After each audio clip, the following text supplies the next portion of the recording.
Stimulus 2.0 is on the way, we think.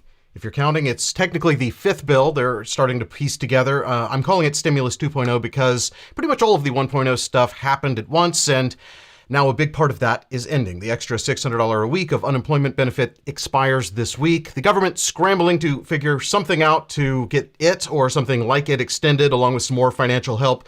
First draft of the Republican plan is going to be released this afternoon.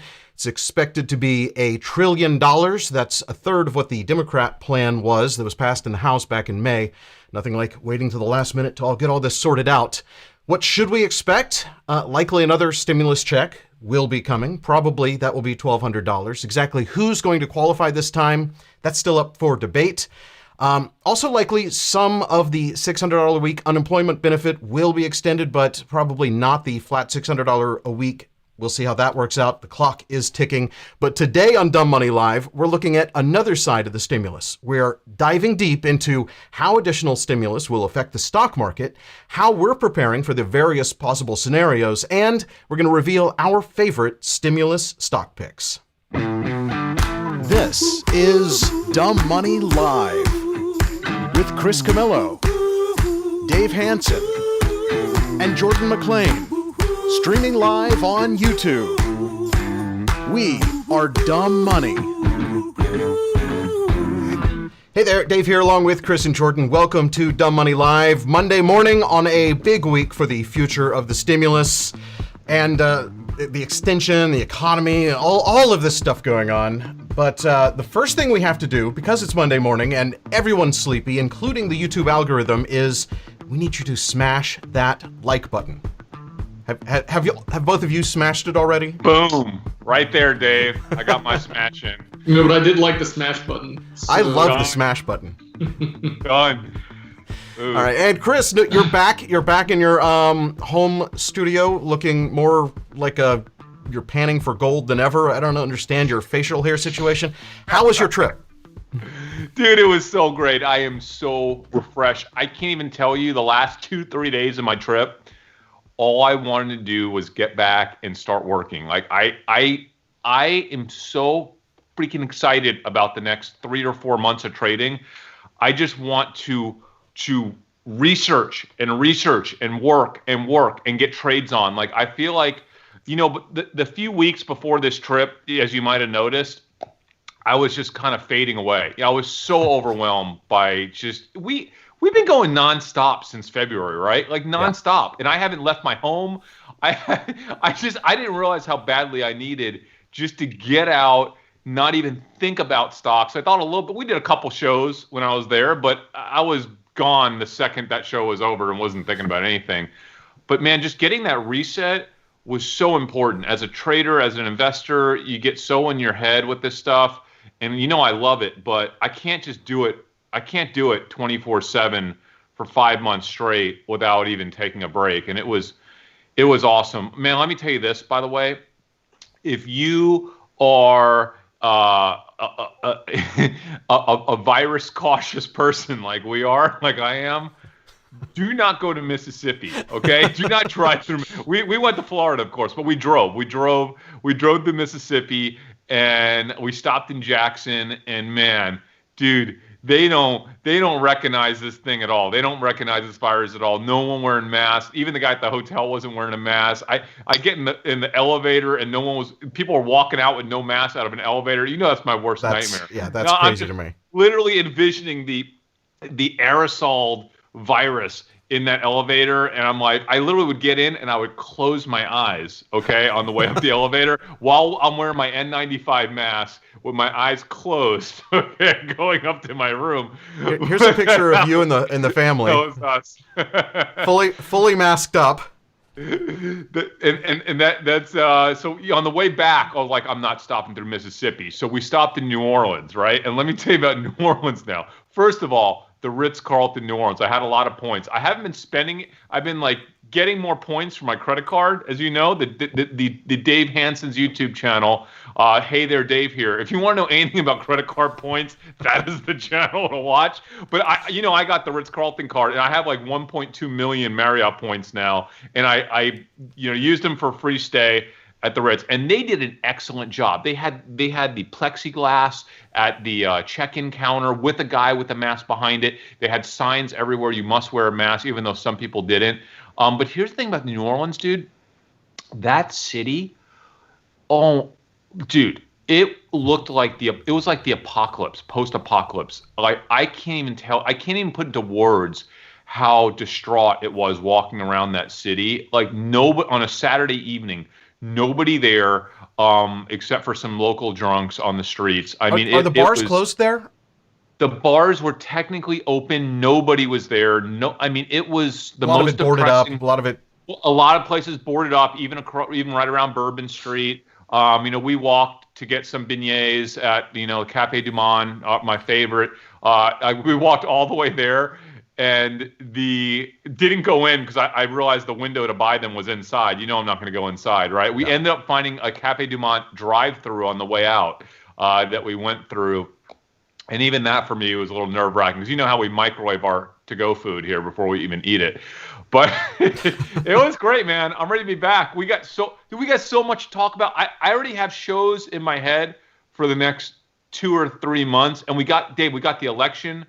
And Jordan, we're within 100 days of the election now. We're going to have a bunch of shows about that. Thursday this week is the most insane earnings day ever. It's basically all of FANG. It's Facebook, Apple, Amazon, and Google all reporting after hours on Thursday. And we are going to do a live show during the announcements, and we're going to be getting the numbers in. We are invested in those companies big, and we'll tabulate how much we have at stake, and you definitely don't want to miss Thursday's show. How about back to school? How about an online education episode? Like, people have been asking us for that. Dude, I have so much work to do before that episode. There's a number of online education companies that are public. There's just so much going on. Also, that last episode we did on Tesla, a guy tweeted me and said that there was another guy in our Discord group who's like the ultimate Tesla expert.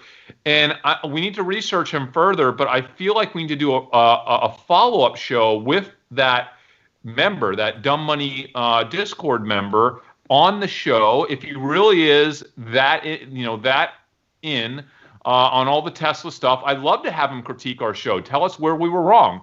Tell us what we missed, right? I'd love to have one of our own Discord members on our show.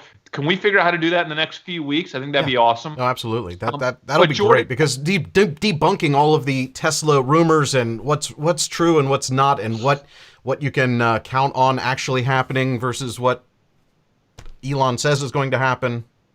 Jordan, could you give us just a little bit of a tease into the one more thing that we have for this show, which I think is incredibly important if you're trading? Yeah, I fell off the cliff into damn Twitter last night about this, pun intended, about this Three Gorges Dam issue and major flooding that's going on in China.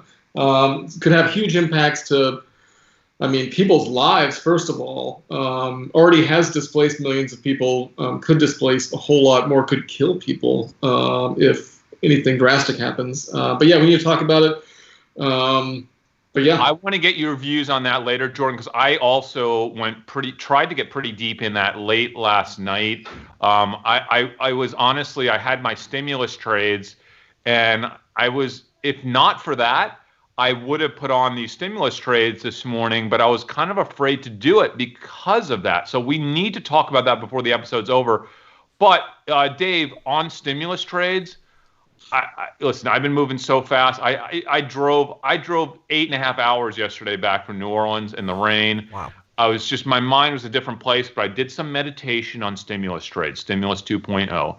I did some deep meditation on it, and I feel that I have my Stimulus 2.0 trades, and I feel pretty good about them. Okay. Well, so, and I want to, in addition to the actual trades, I want to talk about the scenarios. So exactly. I thought about 3 scenarios. I actually, it's in the description of this video.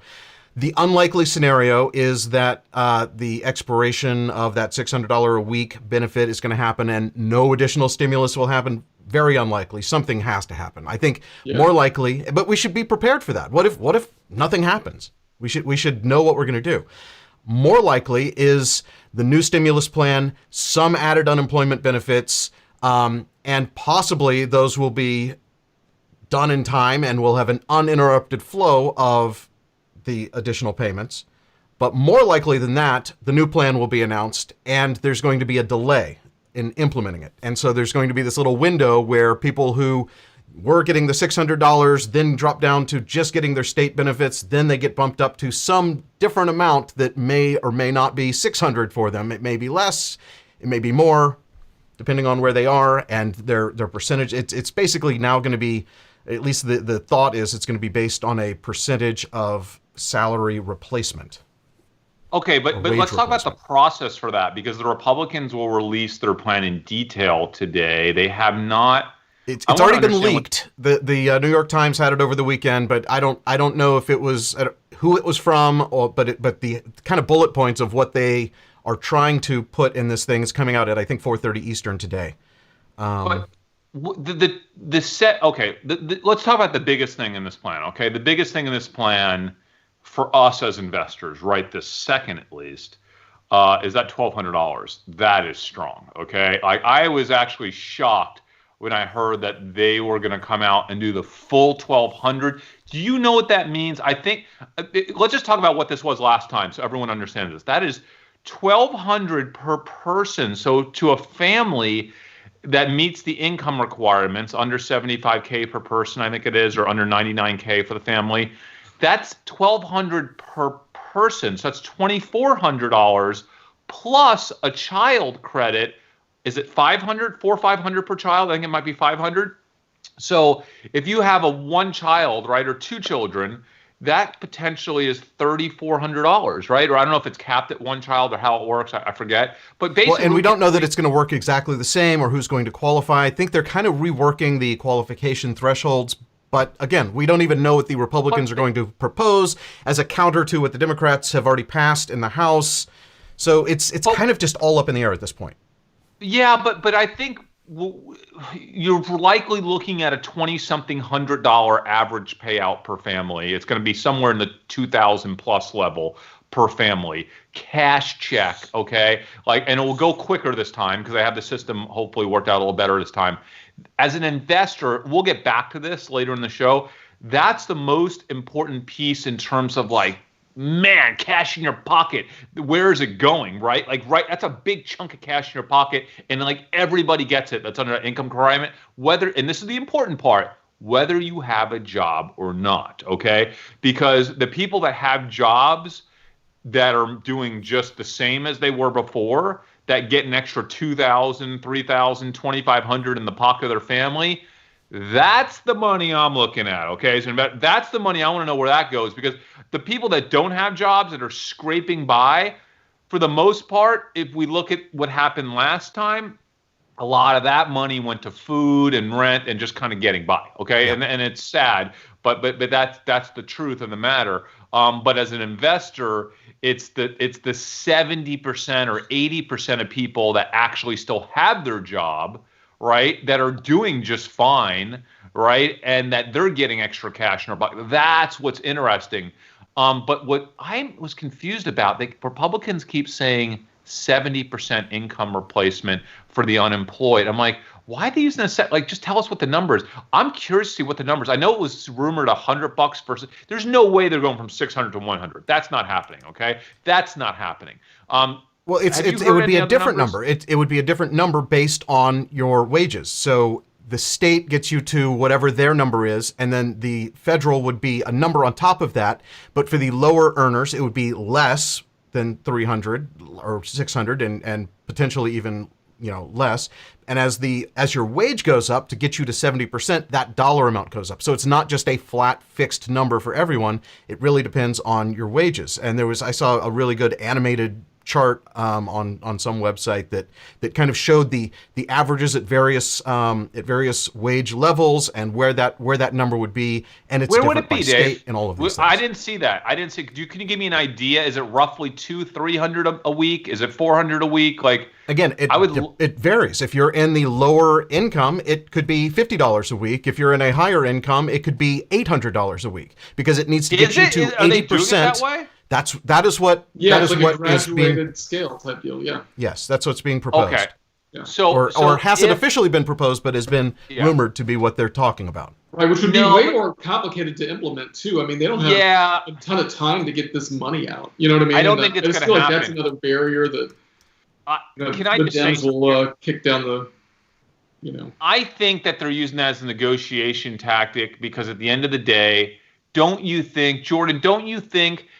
This is just the start of a process still, right? Like, don't you think the Democrats are obviously going to come back in the House and negotiate this? Aren't they using that as the ploy to just be like, okay, fine, we'll go with the flat $385 a month or $375, whatever it happens to be, right? Or $400 a month. Sure, it could be a negotiating ploy so that they can get like a tax reduction or something like that. Yeah, right? Which was another thing that I think that the Republicans are wanting to try to push through with this one is some sort of tax break for small businesses. Because don't you think the Republicans want to say, hey, we're trying, and by the way, this is for everyone, for those of y'all that don't know, we are the most apolitical show ever. We don't give anything about Democrats, Republicans. All we care about is money, okay? In terms of the way we interpret this information, okay? We care a lot about a lot of stuff, right? But for purposes of this show, we really leave our politics aside. I think that the Democrats are going to come back, negotiate. The Republicans want to say they're doing the smart thing by having this scaled system that makes sense, but it's going to be too difficult to implement. Maybe they'll figure it out, but I feel like we're going to end up with something a little more simple than that, and they're just using it as a negotiation ploy, right? To say, okay, well, they're not going to do the 600 flat. There's no way. I'm thinking maybe 400, maybe 375. So, Chris, this chart that's on the screen now is, and I'll make it bigger here. This is what the top dot is what the $600 looked like previously, okay? And I have to get us out of the way. This is live TV without any preparation. So this $600 is that top line is what it was. The bottom line is what the state provides, and then the dot in the middle is where a 70% wage replacement would be. So if at the $20,000 level, that would be, and I can't, this isn't interactive while I'm on the screen, so I can't really show you, but let me see if I can, everything's just bouncing around. Here we go. It's good. I get it. So basically, once you get to around $60,000, $80,000 a year, we're back up to that $600 a month level, right? Yes, and that looks like it's happening at the around. But Dave, the here's the thing: $55,000-$60,000 level. I don't think the Republicans are going to be. I don't think they're going to say that anybody at that high of an income level needs to be at 70%. So I could see them capping the whole thing at 500 or 600 or whatever it happens to be. I don't see. Well, the biggest thing they're trying to get out of this is that there's all the complaints about that you can make more money sitting at home than if you go get a job. So they're just trying to encourage people to go get jobs if that's on the table for them, which for a lot of people it's not on the table at all. But as soon as you are offered your job back, if you don't take it, you lose your benefits. So it's not like it's not like you can just voluntarily work. But that's what I'm saying though. No, you're missing it. So if you get offered your job back, that's one thing. But if you were to actively go and search for a job, that's another. Yeah, Dave. There's a ton of people that are just don't have a job. They were laid off before this started, or there's 100 different reasons why they don't have a job. A lot of these people, quite honestly, were in retirement. They retired 8 months earlier and had no intentions of getting a new job until this all happened. But the thing is, there's a number of reasons why someone would, if they were getting too much money, just would have no incentive to go back and look. So I see both sides, but I think there's a simpler way to do that, right? I mean, the Republicans had a simpler way that they tried to implement prior to Stimulus 1.0 at the last minute. Remember when the whole deal almost fell apart? Mm-hmm. And Bernie Sanders came out and said, if they do that, he's going to go crazy and not sign the bill and filibuster. And the Republicans said, fine, we got to get this done. There's too much political pressure.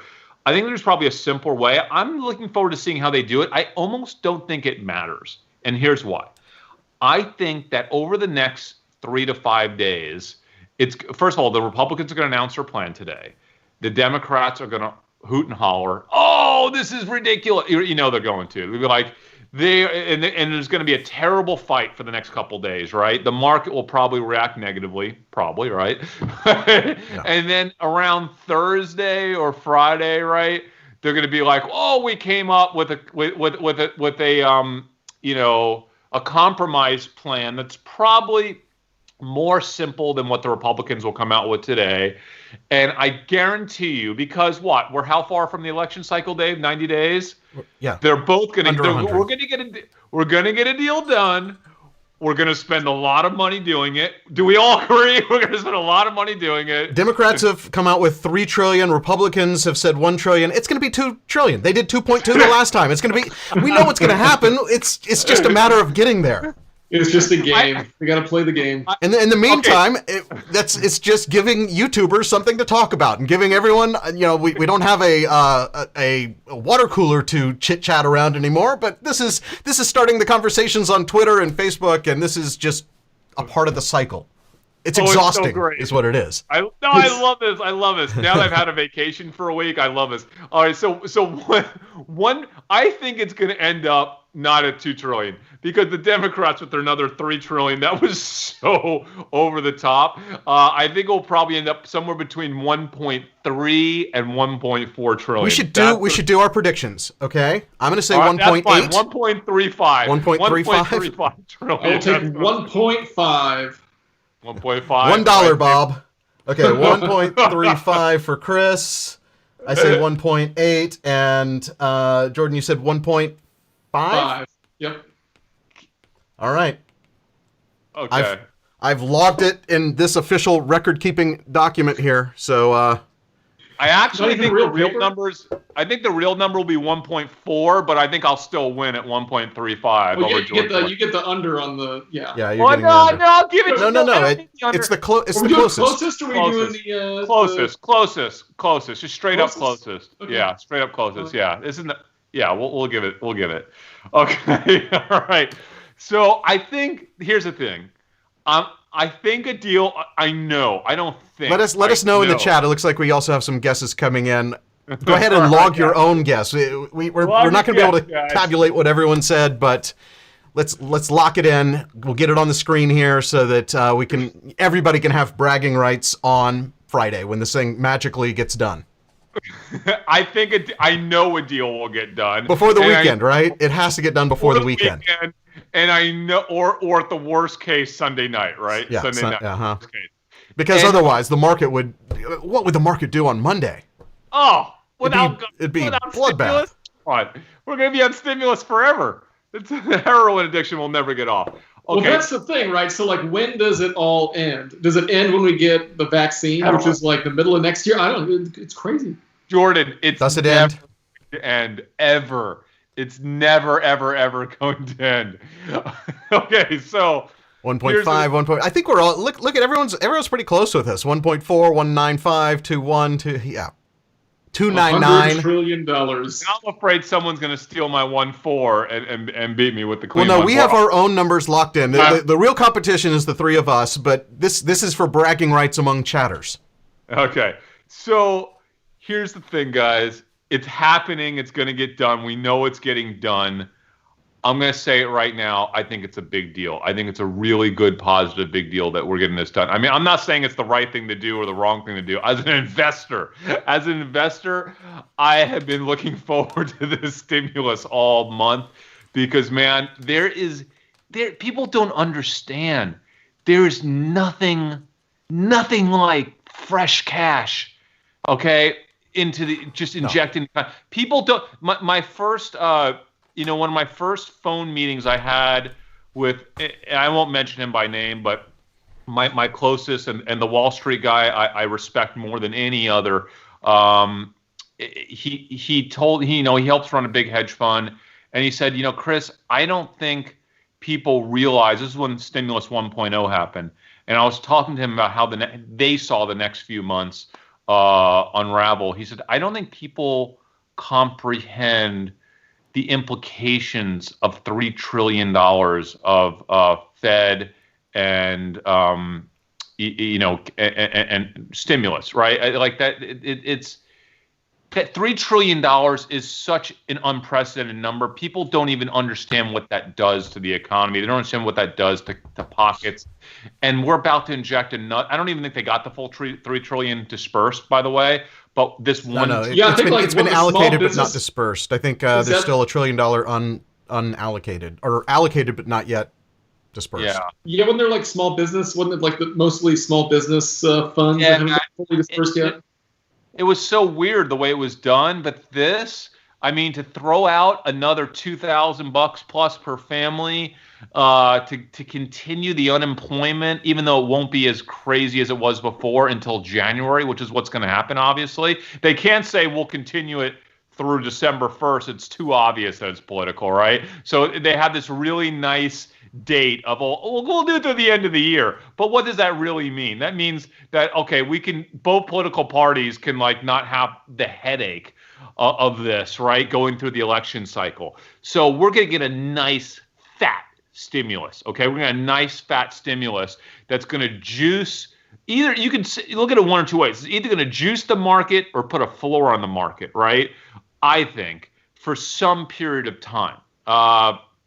And that's why I just, as an investor who is mostly long, a little bit short, I did put on a new short. I'll talk about that later in the show. I just love this. But the question is, it's not everything, right? I mean, we learned this last time.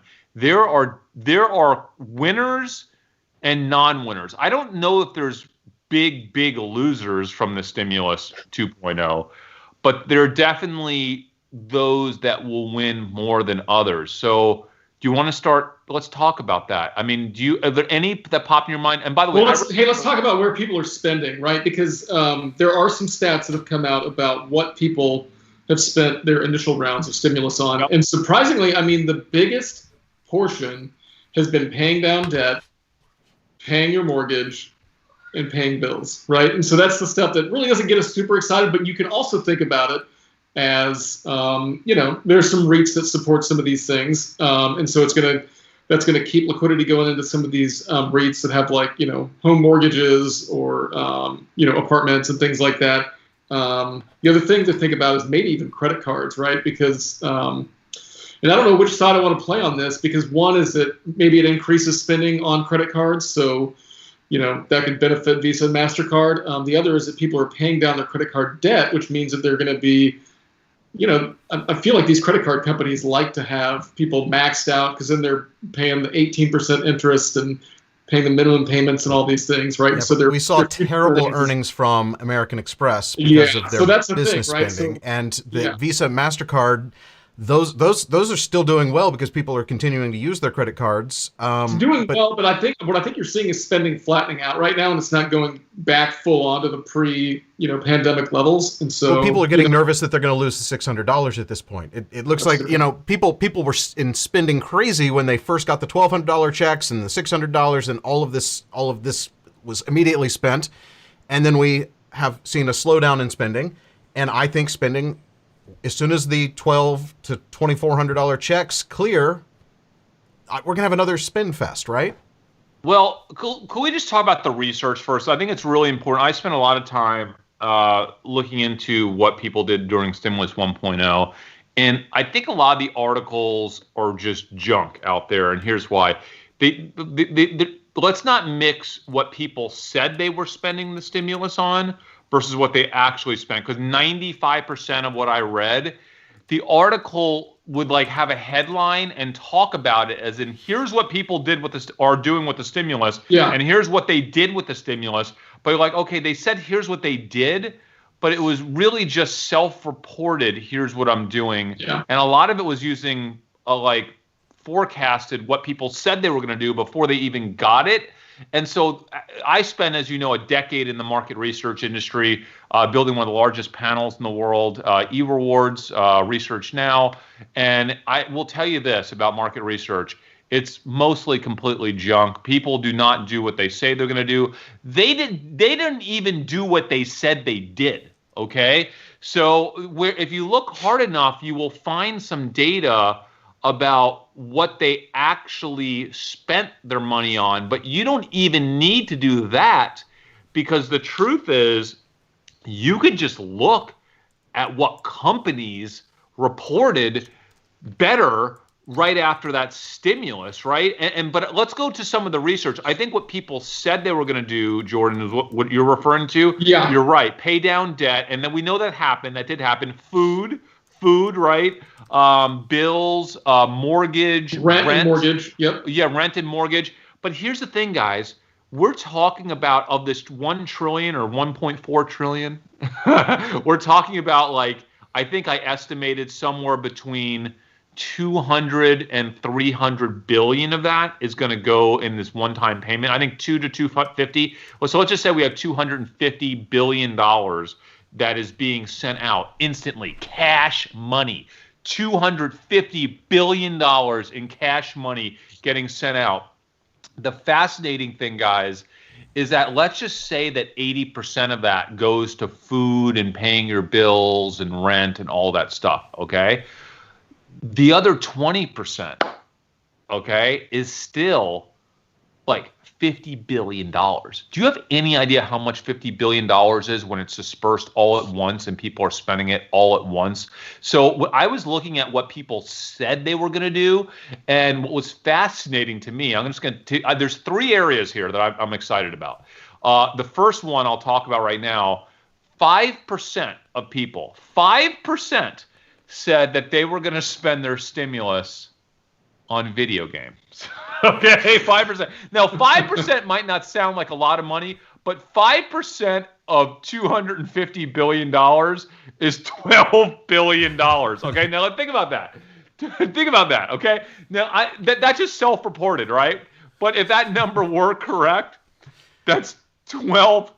And I'm not trusting that number, because I bet you a lot of the people in the survey were like 13 years old and not getting a stimulus check, because that's how the market research industry works.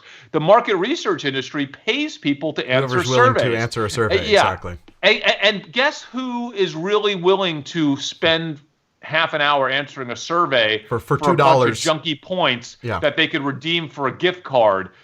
People that are 12 years old saying they're 28 and work at IBM, okay? So I'm gonna spend it on video games. But let's just say that even half of those were legit or is real. That would be like $6 billion that people would spend probably over the course of a week on video game and video game related stuff. Okay, so my number 1 pick. Activision. I'm already in Activision, okay? I will buy more Activision as one of my Stimulus 2.0 trades, because I actually do believe that there are a lot of 18-year-old plus who will be getting those stimulus checks. And as we know, the majority of the video game players are actually adults now, and like young adults. And yes, they spend crazy money on like especially all these games where you basically, it's in-game funding, right? So you're constantly just buying stuff in-game, battle passes and various things. And Call of Duty is hot. It's been hot all year. I think it will continue to be one of the hot games going into the fall for people to get checks just to pay up. So Call of Duty, Activision, boom. That's one of my 3 Stimulus 2.0. What do you guys think? Does that make sense? It totally makes sense, and it's one that I am not currently in. I have been in numerous times, in and out of, and yeah, I absolutely think that it will do well. And look, they have earnings coming up soon, too. Well, here's the thing. I mean, we all know what's happening in the fall with video games, right? The PS5 is coming out. My kid and all of his friends are already talking about it. The Xbox is coming out, the new one. So Microsoft, good there. You can say, hey, this is already a big deal. Everybody already knew that. But yeah, and you had a little pullback in Microsoft too, so maybe a good buying opportunity too. Yeah, they had some issues with I think it was the cloud. I think hadn't grown as much as people anticipated it would over Azure. So here's the deal. I think it's going to be good for the video game sector, but they were already going to sell. Let's be honest. They were going to sell every Xbox and PS5 that they can manufacture between now and the end of the year. So is this really going to help either one of those companies? I don't think so. What companies who can if you had 10 billion that had to be spent on video games, there's only a few companies that could actually sell an infinite amount of stuff, and that's Activision, because they have a game, right, that you Call of Duty, where you could literally spend $5,000 tomorrow if you wanted to, right? You could just literally go right in the game as you're playing, and every day spend $300 every day, just continue to spend money inside the game. And that's what's so magical. I mean, obviously Fortnite is another, it's less of a pure play, right? Because Fortnite's owned by Tencent, and it's just like the tiny piece of their world. But I think Activision, if you're going to be cash flush, that's where you're going to spend the most of your money. I mean, my kids on vacation, they must have spent $60, $70 each of their money, and that's like 20% of their net worth on Fortnite skins, okay, over the last week, right? They spent 20% of their net worth on Fortnite skins over the last week. They're 10 years old, but like, that's just, we don't let them play any other games, right, that are like more violent than that. But I don't know. I love Activision here. I think it's just a tailwind. It's a beautiful, beautiful tailwind for Activision going into the fall. So I like it. Yeah, I'm in. I'm actually buying some right now. Nice. And I was gonna buy more this morning, but then I was like, I want to hear Jordan's opinion first. Oh, you know what? What do we think about Activision versus Take-Two? You got a comment here? By the way, Take-Two's great. I mean, listen, nothing against Take-Two at all. Take-Two's awesome. They're well positioned, similar to Activision in terms of in-game spending. I've done more work on Activision than on Take-Two. Take-Two is a company that I was obsessed with like 10 years ago. It was probably the most active company in my portfolio in terms of my trading. I knew everything about them. I honestly have not gone in deep on Take-Two in a few years. I'm just more comfortable with Activision right now. And it looks like they both have earnings coming out right at the beginning of August 3rd for Take-Two, August 4th for Activision. So definitely something we're going to be watching. Yeah. So that listen, nothing against other video game players. I just did a lot of work on Activision over the past year and a half, and I'm more comfortable with the name. That's all. Yeah, they both run a long way.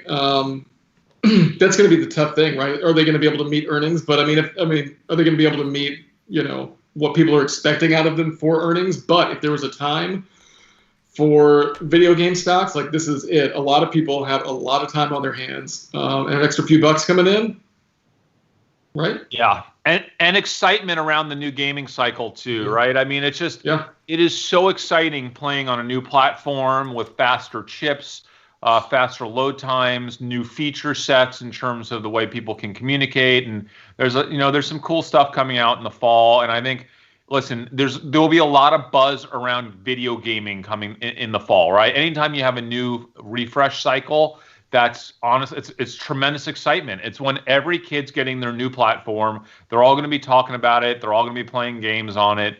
It's a really big deal. So and Wall Street follows that cycle too.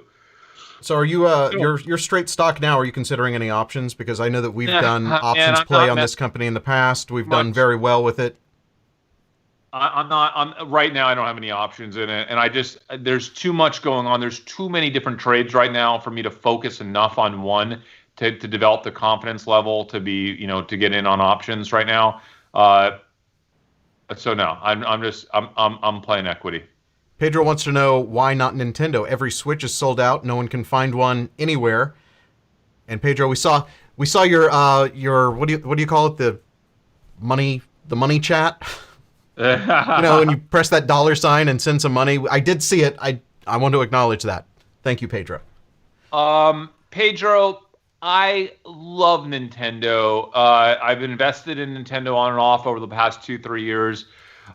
They have sold out every Switch you can buy. The Switch is on fire. It's on fire. It just won't even stop. The demand won't stop for the Switch. But Pedro, I mean, everybody knows it. And now we finally have a new refresh cycle for the Xbox and the PlayStation 5. And my thought pattern there is, if there was ever time for Nintendo to take a breather, is going to be this fall. Whether or not it's deserved or not, I think Wall Street's going to have so much focus and attention to the refresh cycle that Nintendo is not part of this fall. That I kind of, Nintendo, I just don't know anything that's going on in Nintendo that everybody doesn't already know about, right? My reason for investing in Activision here is I think microtransactions are big and getting bigger. I think Activision is relatively new in the microtransaction world. They're still building on it. They're still learning it. They're still getting better at it. I think over the next, 6 to 12 months, they'll continue to tweak and figure out better ways to generate more microtransactions from the community than they could before. I think the market doesn't really fully appreciate that. From the day that Fortnite first came out, that was a huge trade for me. And I thought, gosh, microtransactions, when a pure gaming company understands how to do this correctly and I could invest in it rather than Fortnite, you can't really invest in Tencent for Fortnite, where it's a tough trade. When Activision finally got around to doing it, I immediately invested in them and really haven't looked back.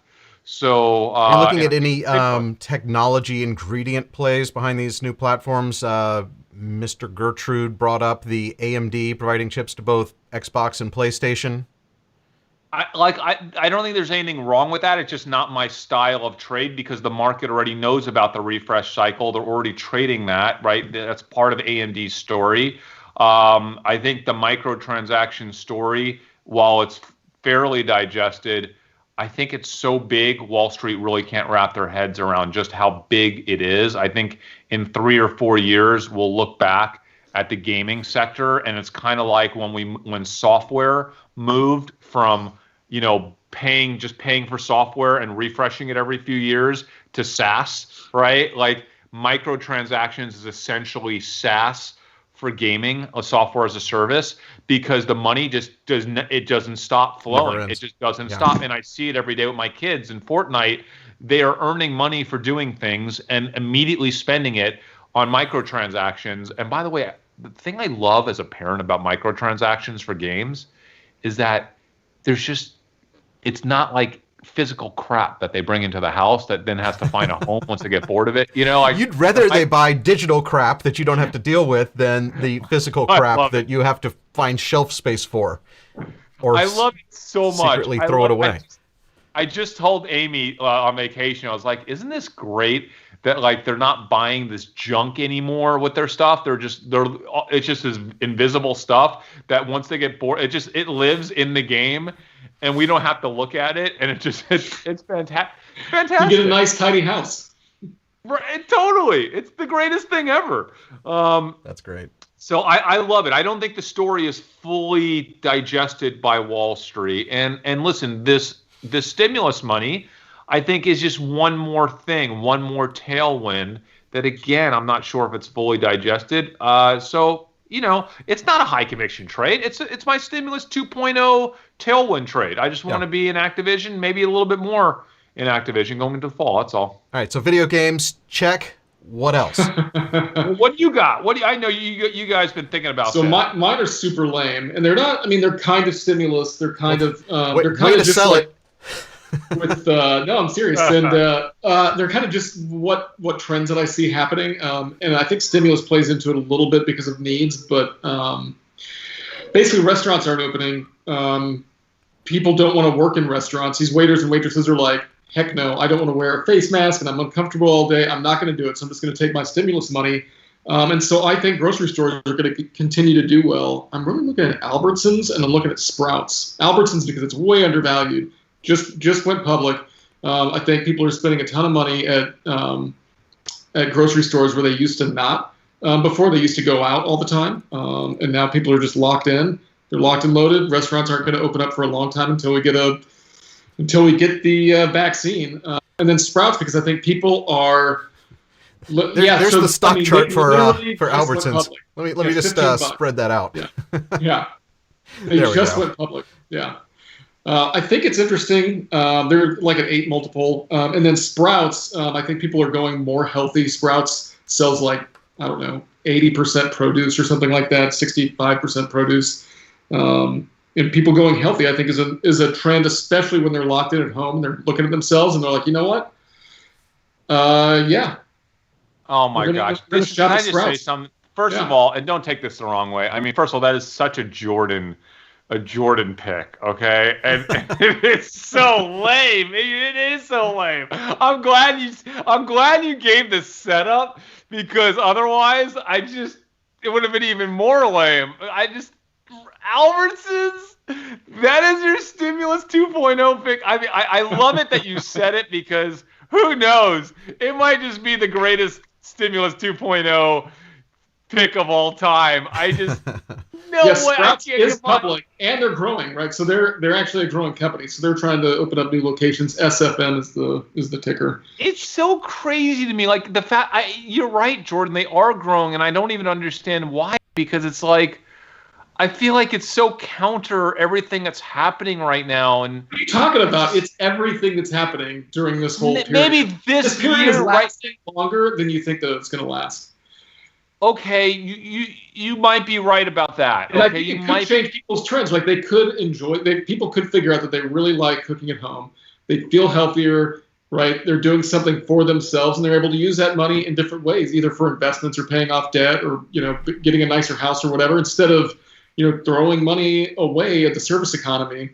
Okay, that's a thesis. You know what? That's a thesis that I could get behind. Like that's actually a pretty well thought out thesis in terms of you're saying I overthink everything, so I could be taking this too far, but let me just say, for a scenario, I think it's a valid scenario. I still am going to stick with my scenario that I think is more likely, which is whenever this is over. Oh, I hope it's over at some point. Whenever it's over, now I'm thinking mid 2021. I don't know. I think people are going to go crazy rushing out to restaurants, and I think they're going to appreciate restaurant life like they never have before. I think people like us, my family, I just this week had this conversation when on vacation. I was like, dude, are we ever going to go back into a grocery store again? And here's what my wife said. My wife said, she's like, well, I don't think I would go in there and actually to shop, but I would just go there just to walk around, because like she loves walking around somewhere stores. To go. Like she's like, but I'll probably do it at Target, and I'll walk through the Target growth, because she's gonna be in Target every day anyway, because she just loves going to Target. She's like, I want to go into what she said, like craft stores and Target, and just like she just want. I couldn't even imagine. That drives me insane, the thought of doing that. You should wander around Costco, because they're all masked up, and they have been for the longest time. The grocery stores are mostly masked up, even when Dixie is now masked up. So, yeah. But I have fun going to Costco, and I do look forward to getting back into a Costco, because they've mastered the treasure hunt mentality, and I love a deal. So I love looking for some great deal at Costco. And my problem with Costco is I hate crowds, and they creep me out when I'm around too many people. And especially now, I'm like, no way. I do love Costco, but I only go super early in the morning because I like to stay away from everybody. No, but Jordan, Costco, I just love it so much. Like even like just strolling, it's the best way to like see the new TVs, like better than Best Buy even, because like the way that Costco has their TVs presented.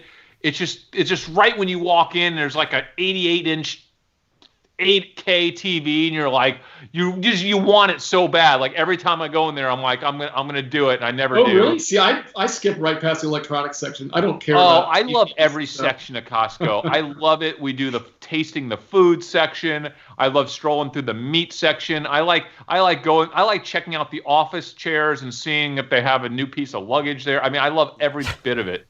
But see, I don't. Costco's not really my thing. I like wandering around to Home Depot or a Target. Oh man, where I you could spend basically all day at Home Depot all day. I mean, I can spend an hour or two there. I mean, I don't know what I'm doing. I'm the least handy person I know, but yeah.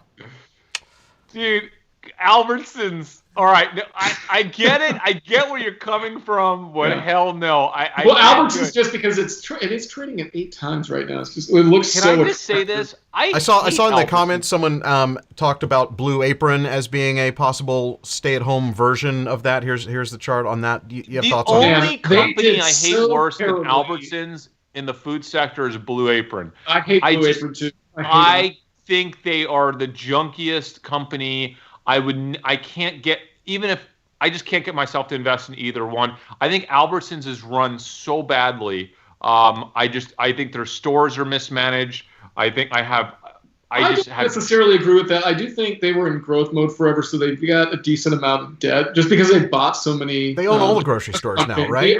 They own like, I don't know. Safeway, they're like Tom Thumb, all of it. They're the second largest behind Kroger. They are, listen, any company like that builds themselves through acquisitions, they don't have the culture, they don't have they just buying their growth, and I hate those models to begin with. I actually know a former executive of Albertsons, and one of the reasons that they didn't really try to, force culture, like force store changes or anything like that, is because the locals would hate it, right? And so they're used to like, oh, well, I shop at the Jewel Osco or whatever, and if they see it change names, they think that things have changed and they don't want to go back, and so they'll find some other local store that they've seen before. And so they found that it's best to like actually leave the name in place and then slowly make changes over time to try to bring it up to corporate standards. So they've got. Look, I think it's probably a little bit better run than you might think, but yeah, there are the debt issues there for sure. Yeah, I didn't realize one of my neighborhood Tom Thumb was actually an Albertsons because I kept going to Tom Thumb. Well, and I will say this: I will give them credit for that being their mentality, because Tom Thumb is a beloved brand, as you know, in Dallas. Right, and they didn't want to mess up. They didn't want to mess with that brand, right? So they kept the brand around. Yeah, and that was nice. And it's not just Tom Thumb. It's so Tom Thumb did the same thing, and it's Randall's and other parts of the country. There's like 3 of them, and so same thing there. They don't want to mess with any of that.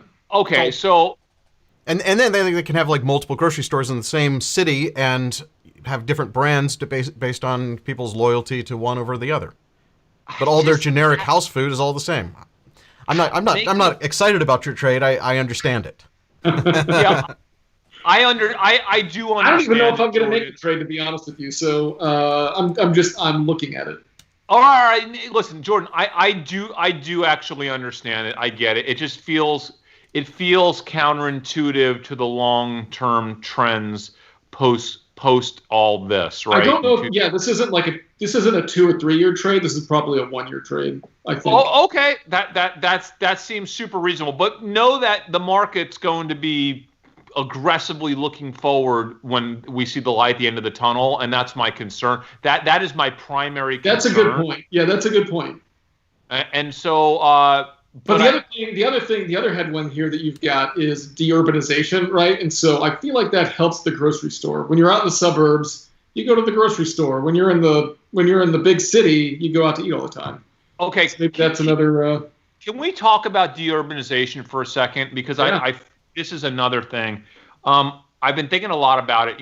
My friend and our friend, Lee Drogan he's the founder and CEO of Estimize, and I follow his Twitter, and he talks about this deurbanization movement. And I think, I feel like he's been itching to move from Manhattan to Austin for the last 5 years. He keeps talking about it, and all of his friends have moved, and he thinks there's a massive deurbanization movement that's going to happen. I follow. There was one string where people were like, oh, yeah, back in the mid-'90s, everyone said that the whole world was going to move to Montana and work from there. It never happened. Deurbanization never actually happens, or recently, right, in the last decade and a half, 2 decades, it's been the opposite of what people thought would happen with deurbanization. So is this enough now with what's been happening this year to actually create a deurbanization movement? And as I've made my drive from Florida to Texas, going through a tremendous number of rural communities, I just thought deurbanization sounds interesting, but the reality is, Dave, can you show that Trump flag that I took on the picture on the side of the highway? It just, and here's the thing, it's like, this is, forget about Trump. This is not about Trump or being pro-Trump or anti-Trump or any of that. It's just when you go rural and like deep suburb, it's just, I don't feel like it mixes that well with the Gen Z. We kept seeing stuff like this on the side of the road. It's just so just nothing we would ever see in an urban area, right? I thought that sign was so funny, that Trump sign. I'm going to say something. The Trumper loves them some Trump. If you love Trump, you really love some Trump. It is crazy. They do. I've never seen I just thought it was like a funny flag or whatever, a banner or whatever. I had to take a photograph of it. Yeah, it looks like they have they're doing Trump merch sales out on the side of the road. There's hats. There's hats there. Yes, it was a roadside, and there were multiple ones all through Mississippi and Alabama and Florida. But I just long term, when I think about food, okay, I think about food, and I think about just the interactivity of people intermingling with one another. Remember, even here in Dallas, we have a pretty robust suburbs that are only 25, 30 minutes away, like Frisco, and they basically developed their own little mini downtowns to replicate what it's like in a real downtown. And there was a time when I was like, you know what? I'm nervous about this because are people going to just hang out in they have the same restaurants there that they do here in Dallas. Why would anyone come down to the city? Is this going to hurt like having a restaurant in the city, the real city where we have ours? But what happened? Those places, Dave, right? They'd never really flourished that much. And people still, all the young people are all moving to the city still. Like the last 5-6 years, like in droves, they're moving from the suburbs to the city. And the city keeps getting even more expensive, even in areas like Dallas, which isn't a top 3 city, but a top 10 city, right? So I just don't know if I believe in the deurbanization, because when I think about how the young people think and what they want in terms of that connectivity, especially if they're going to be working from home, they want to at least be able to go out to a bar, right, where there's like not the same 100 people every time from their neighborhood, but like 500,000 people intermingling randomly, right, from all over the place. Don't you feel? Yeah, I mean, I don't think the young person is deurbanizing as much as like the guy that's our age that's been there for a while and he's like, you know what, I am done with this. Let's get out, right? So those are the guys that are going to. But I think they're deurbanizing to an area that has Amazon delivery. Okay, I think they're going to get all of their food delivery. I'll tell you, man. Once you get on the food delivery train, like I have, like my family has, I don't think there's any getting off. I just don't do it. So we don't do food delivery. We do like grocery delivery. But really, we just make our own food. That's what I mean. Yeah, he's talking about grocery, Amazon grocery delivery, both Whole Foods delivery. And Amazon Fresh. I mean, I've used them both, and I'm still using DoorDash and Uber Eats and those more than anyone could imagine. Yeah, well, even before this whole thing happened, we used the curbside at Central Market just because you don't want to drag we got a.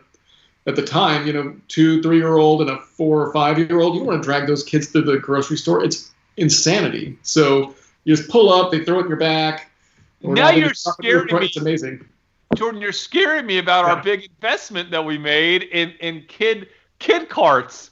Guys, if you haven't seen the Dumb Money episode on youtube.com/Dumb Money about our investment in this grocery store kid cart company, I'm so psyched about it. I thought it was the greatest investment. I heard they're still doing okay because they're selling to Walmart now and all these other retailers. But I'll tell you what, people still go to the grocery store, and I actually go to the grocery store too. So we'll go to Albertsons, the closest one that's right by us, and we'll venture through with the mask and cleansing our hands and things, and it's really not that big of a deal. I mean, at first they were really crowded, but now I feel like you just have a normal level of traffic going through, and so I feel pretty safe. All right. Well, but our big weekly delivery we get, and then for fill-in we still go. There it is. That's the video to look for. Having fun making money. Oh, that title's so embarrassing. We're investing in WeWork. Oh, that was the worst investment we've ever made. The worst investment. Is that the worst investment? It's got to be one of the all-time worst investments we've ever made. No, the one that went bankrupt in like a week and a half was the worst one. Oh, that's true. Yeah, but we didn't have as much in that. And you can learn about all of these successes and failures on the original Dumb Money channel. It's actually kind of hilarious to watch what we've gone through. Now, I do want to talk about something that's, before I get to the 4 companies or things that I see as my Stimulus 2.0 trades. I want to address a conversation that's been going on in the chat for a while now. PayPal or Square? Okay, and this conversation, if you look at worldwide G trends for Cash App and Venmo, which I have pulled up here, this is not worldwide. This is Cash App in blue, Venmo in red. Look at what's happening So we're with blocking Cash it. App There here. you go. You see that? Yeah. Dave. And a reminder to people that people Dave, don't always realize that I cash. have said. Oh, hello. Go ahead. Oh, yeah. I've said this whole time. I'm Cash App all the way because of Gen Zers, man. I'm like it's all Cash App, dude. Cash App has the social and cultural momentum. Okay. And I think if there's one thing that Wall Street tends to be late understanding and pricing in, it's cultural and social momentum. So I am invested in Cash App, right? I mean, I'm invested in Square. And that what I was actually thinking about was Square. Like, what about, I mean, with the whole Cash App and then, they obviously do retail merchant services. Would they be bypassing credit cards like Visa and MasterCard altogether one day? And kind of stealing market share there? I don't think about it that deep, Jordan, because I haven't had. I mean, I've tried and I've racked my brain, and I don't really know. For me, with the social ARB investing methodology that I try to adhere to, it's just all about that cultural social momentum. And like when I see something like Cash App accelerate the way it has with adoption of the right age people that are going to fuel all the future growth of these platforms, to me, they're doing something right, and that's the company I want to be aligned with. That's the company. I just look at Square and what they're trading at. It's a pretty expensive stock. I mean, again, I get caught up on that, and I know you don't. But to me, if they're going to meet up to that valuation, then if they start cutting out the credit cards from transactions and they become the total closed loop system, I mean, that could be pretty interesting. That could be huge. I don't know. If the chart I had pulled up was the U.S. chart. This is actually the worldwide chart. If I can pull that one up, that acceleration there on Cash App is just remarkable. And Jordan, you're saying the price is high. It is, but this is year to date, I think. There's the 1 year chart, and so they have really run up. But it's a stock that I'm definitely. I don't know why I wasn't in it. It's one of those. Have I missed the boat? This one kills me that I didn't catch on to that one earlier. Listen, I've only invested in this because of Cash App. I mean, that's it. I watch what's happening with Cash. When the Twitter analysis that I do every day, and about a year ago, even a year and a half ago, I started seeing this massive, massive swing in Cash App adoption.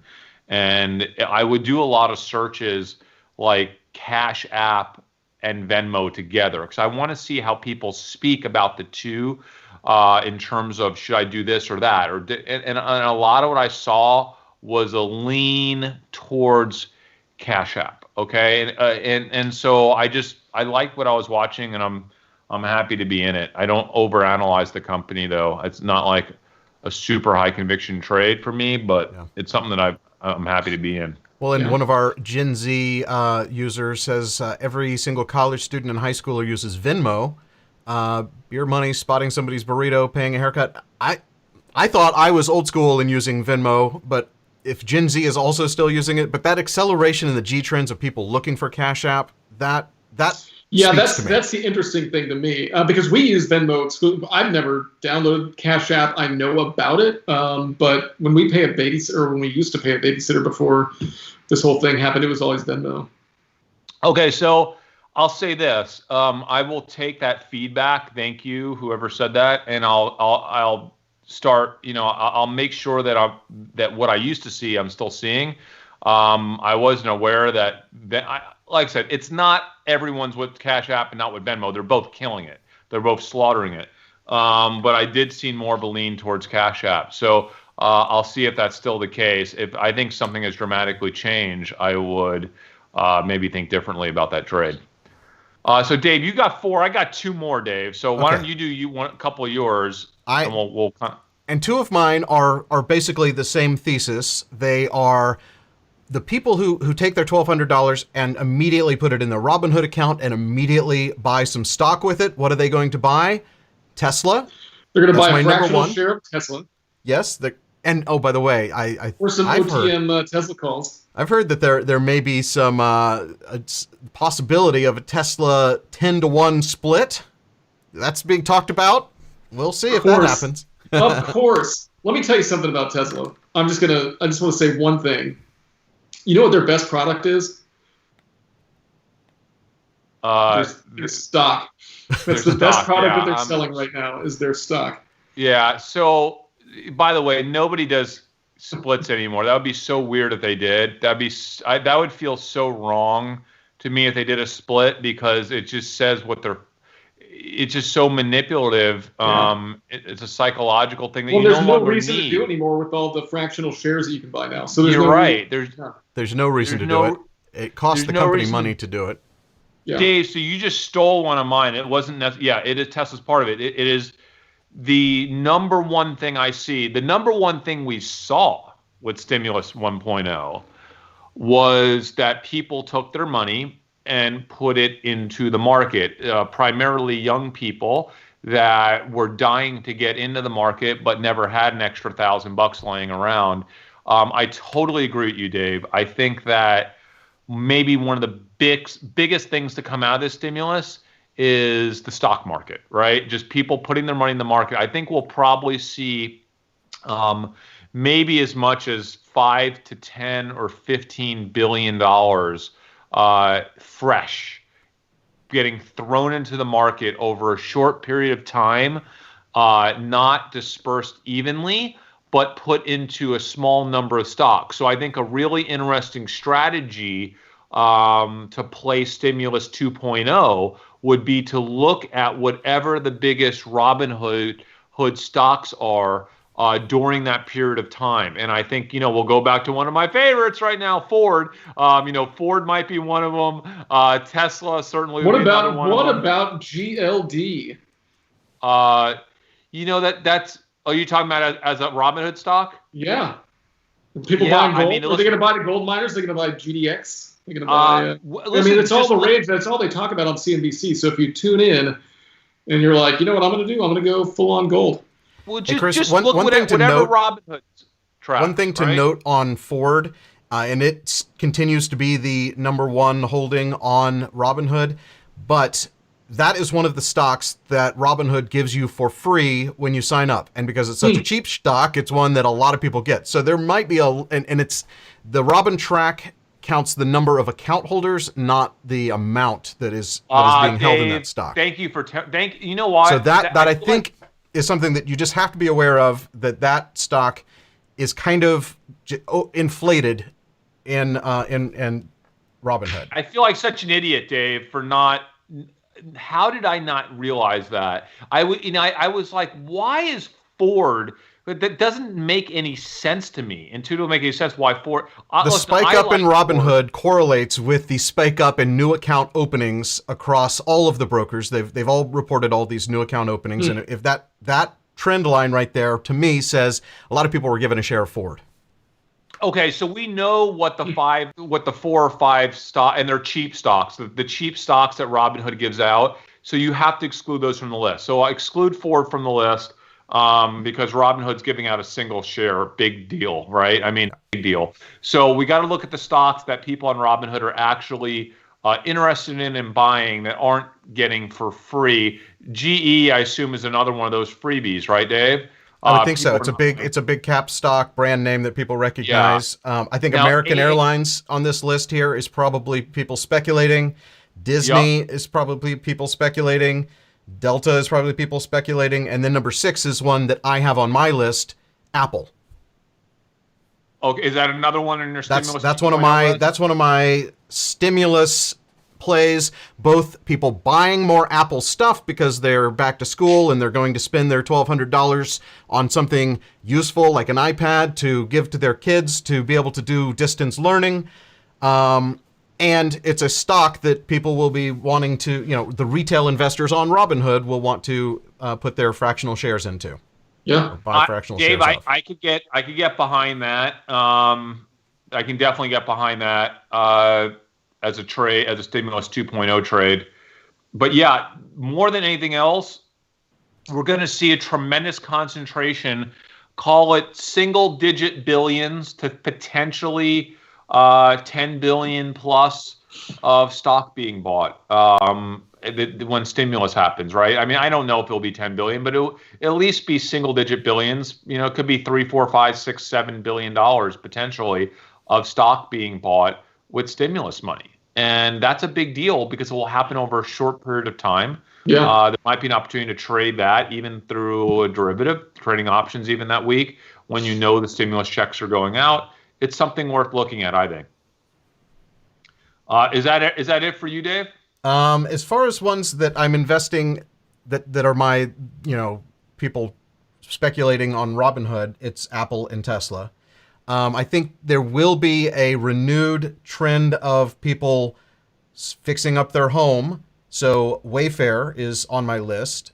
It was huge the first time around. I think that people were like, yeah, I really enjoyed that $800 What happened at Wayfair? desk I bought. What was that whole? Why did it drop? Was it there were like expensive furniture items on Wayfair? Did you hear about this? Yeah, there were expensive furniture people items. They were child trafficking or something like that. Trafficking kids. Oh, yeah. Is that why it dropped? No way. No, and it really didn't drop. It had a little pullback, but it's at basically its all-time high again. On that news story. So crazy. Yeah, I mean, that's the one thing, man, Dave. I agree. By the way, Dave, on the Wayfair trade, this is not the back to school episode, but a lot of these kids, including ours, like we're not sending our kids back to school. We're choosing for the remote option at our school. And our school district, they do surveys. I think this is really interesting data. Now we live in a pretty conservative neighborhood. But only 23% of the parents said that they would prefer to have their kids attend school remotely. I was in the 23%. Yeah. But even so, I think large parts of the country are going to be doing remote school at the K through 12 level, large parts, either for a part of the semester or for the entire semester. And as a result of that, like we are buying desks. So my wife just bought 2 desks. I think we got ours from IKEA, but certainly people would go to Wayfair as a top choice for that. Wayfair, Amazon, Target, IKEA. So we bought 2 desks for our 2 kids because we're like we need to create a school in our house now. So like we're trying to figure out where are they going to be working. Let's get them actual desks to work. I'm going to probably buy them each a new laptop for the school season. So they actually have really nice, not really nice, but right now they're working off of like a 4-year-old $195 Asus. Yeah, they get your hand-me-downs. Oh, no, yeah, Asus? That was something you had to buy just for them. You only would use an Apple product yourself. Right. And we saw a lot of this in the spring, right? When people, but then people didn't really know how long this is going to last. Now at this point, we're like, okay, what do you need? By the way, Logitech, right? So you have Logitech, you have your Apple, just all the obvious picks for that. Microsoft with the Surface, yeah. So Dave, and that's like a preview of our back to school episode. So if you want to get your trades in early, that's probably what we're going to be buying. I think the most interesting thing about our back to school episode when it happens is I want to do a deep dive on remote learning and I want to see who the real winners. By the way, Zoom is up to like $250 a share. Can you believe it? I'm so glad I didn't sell all my Zoom and I kept some of it. So here's the thing. You covered my big one, Dave, which was the stock market. It's just the obvious winner. And so, by the way, Ameritrade could be a trade there. That's obviously public. We're invested in Robinhood, right? We already discussed gaming. I think is going to be a big one. By the way, speaking of gaming, you saw that article I sent you. We are invested, for those of y'all that didn't used to watch our old channel, The Dumb Money, when we invest in startups, although this company is not a startup, they've been around for 17 years, I think. We have a pretty substantial investment in a gaming engine called Unity. Unity is how most of the world's games are developed on the Unity platform. And we made that investment, two plus years ago, maybe 3 years ago. I think we invested at a $3.1 billion valuation on the private market. The last I checked, I think they're valued at 6 point something billion. And there's a lot of buzz the last month that they are looking to IPO. I think they hired Goldman Sachs. So Unity looks like they might IPO in the fall. I think the timing is perfect, right? With gaming being as hot as it is. Wouldn't it be awesome if they IPO'd it like 12 billion and had a little run up to like 15, 16, 17? Guys, we could make a 5 or 6Xer. Yeah, 5 bag would be great. That would help make up for the WeWork blunder. Oh, certainly, right? And that's why we diversify, even in our weird private market orders. You know, I knew that Unity was going to be a good one for us. That was one of my favorites. I went in heavier on Unity than I did on, I think, most of the other, except for Robinhood. Robinhood's probably the largest investment I made in a pre-IPO private company. Unity's probably the second biggest. So I'm excited about that. But there is one other thing, guys, that I think is a nice Stimulus 2.0 trade. Oh, and I have another one too. Oh, you have another one too? Because I've only given you Apple, Tesla, and Wayfair, and I have my fourth. Okay. So I'll give mine first. if you're fourth. One thing that happened during Stimulus 1.0 was that the day that the stimulus checks hit, the number of applications to file with the, I don't know, it's like an FBI registration you have to do to file to purchase a gun in America, went through the roof in every state. Like I was checking last night, in all these states, it basically went up 4 or 5x depending on the state you were in. And that aligns with exactly what we saw with actual arms sales and stores selling out. I think the same exact thing is going to happen with Stimulus 2.0. Now, understand something. It's not like, 10% of the people that get a stimulus check are going to purchase a firearm. It might only be half of 1% or 1%, whatever it happens to be.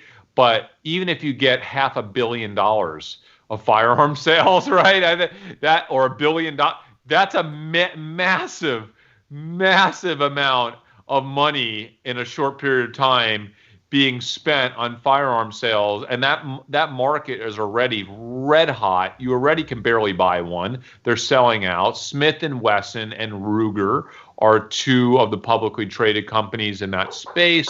My favorite doesn't actually sell firearms, but they're one of the world's largest ammunition manufacturers. It's Vista Outdoors, VSTO. And I have so many reasons to be invested in that company. I keep talking about them. It's one of my favorite investments of the summer. They've done beautifully. I think they'll continue to do well through the fall. I think the election cycle is going to be hot for them. And now we have Stimulus 2.0. So just more reasons for me, I think for 2.0, I think I really like Vista Outdoors more now than ever, with knowing that we're going to get Stimulus 2.0 in. I think firearms, I might get a little more Smith & Wesson, a little more Ruger. I already own both those stocks. I think this is a really nice trade. Also, there's which is the company, the small one. Did you see that I doubled my money, or made 50? Was it double or 50%? On Durrell? What? On Durrell Industries? No. Oh, yeah, on them, on Durrell. Yeah, but no, on the, was it Big Five Sport? No, what's the sporting goods shop? Not Big Five.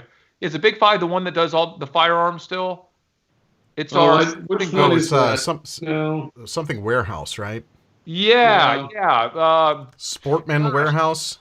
Sports warehouse. It basically almost doubled. It was crazy, and I didn't invest enough. I should have. The reason why I didn't invest that much is because the stock trades so lightly. Right. I was petrified to buy too much of it, and I didn't even realize how much it had gone up. It was insane. So that's Anyway, I think firearm stocks, ammunition stocks are going to do really well. Again, I'm not going to get in this. This benefits the recreational stocks as well. Maybe people, we saw in Stimulus 1.0, people bought a lot of jet skis and they bought a lot of four-wheelers, right?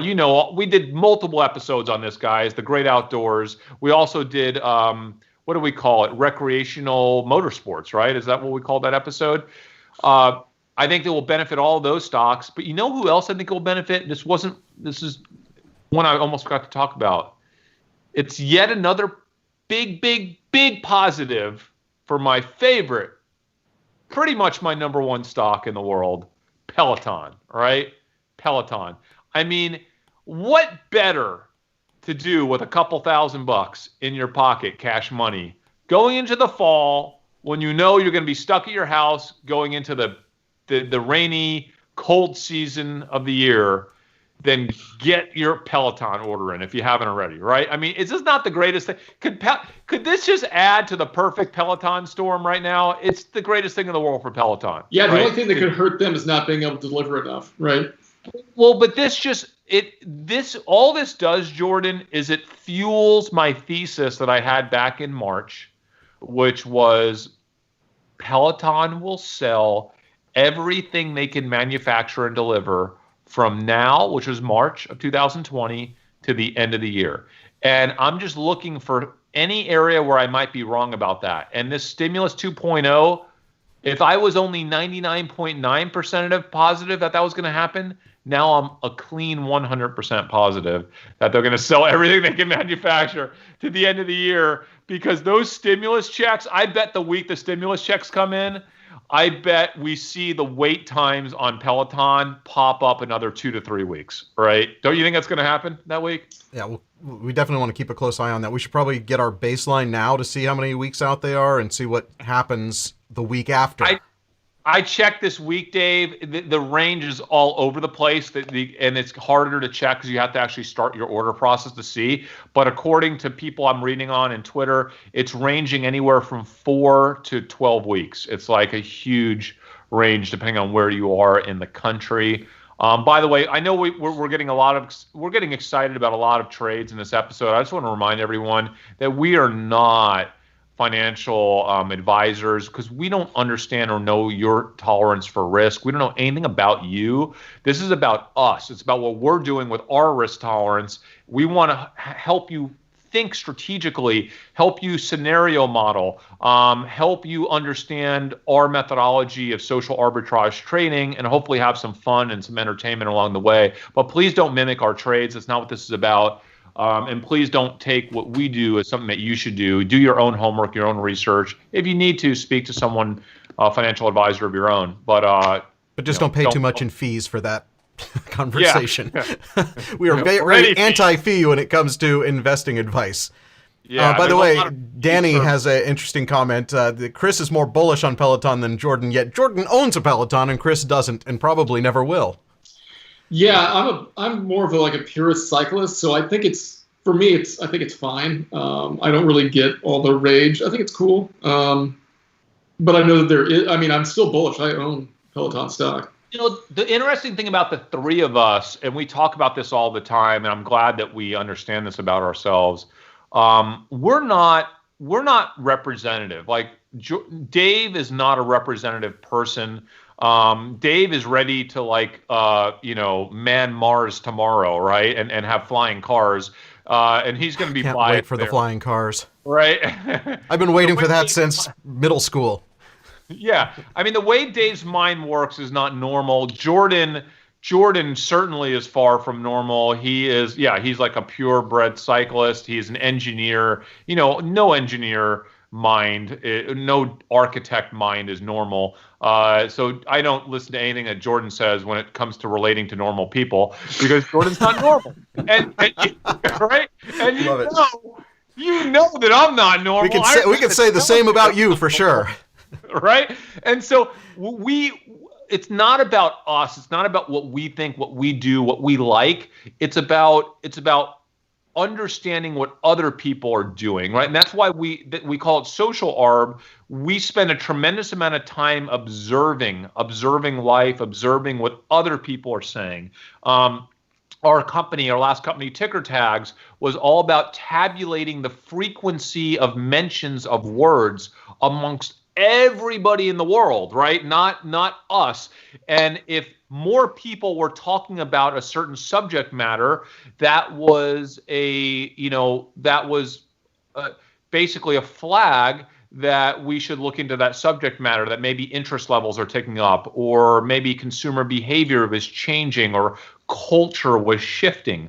So it's not about, I love Peter Lynch back in the day. It was one of my favorite books as a kid, One Up on Wall Street. But it's not about invest in what you know. No offense to Peter Lynch, because he's literally an icon to me. It's about investing in what other people, in change. Really, it's investing in change. It's not about your change. It's about when the world is changing and the world around you is changing. And that's a perfect segue to my final investment that I am going to hopefully benefit from. And it's something I know nothing about, but it is purely based on what other people are doing and what I think that they're going to do with their money. Do you have a guess? What you think they're going to do with their money, but you don't know anything about it? Wait, hold on. They're going to do something with their money that you know nothing Need about. Some sound effects. The Jeopardy theme would be nice here. What do you know nothing about? I know I'm pretty much an expert on everything, but... Are you ready? You know nothing about fishing or hunting. Yeah. Or hardware or vehicles. Or vehicles? No. Oh, it's ready? Is it like Home Depot or Lowe's or something like this? No. Okay. Bitcoin. Bitcoin! I am by far the least knowledgeable about what to do in this crypto world. When Jordan mentioned gold earlier, I almost jumped through the screen to talk about Bitcoin, but this thing is going to go up in my limited knowledge just based on people have money. What are they going to do with it? Throw it in their Coinbase account and buy some of the only one that is the brand name that everyone likes, right? Which reminds me. If you gave me the choice and said you got to pick one, crypto or gold, and I don't want to buy either one of these things, I would definitely buy gold. I would buy crypto. I have crypto and I don't have gold. Yeah. I want to own crypto for that 1 week.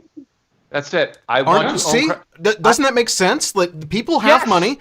It's not real money to them. It's not money they were counting on. I understand that a lot of people are actually worried about foreclosures or evictions and all of that, which also is coming to, like, all of this, the what do you call it? The withholding of the ability to evict people, that's also coming to an end. So I understand that there's a lot of people who are going to be using this money to actually pay for things they need to live. But for the people who are going to see this as money that they wouldn't have had otherwise, it's fake money, it's monopoly money. Why not put it into the biggest monopoly money of them all, Bitcoin?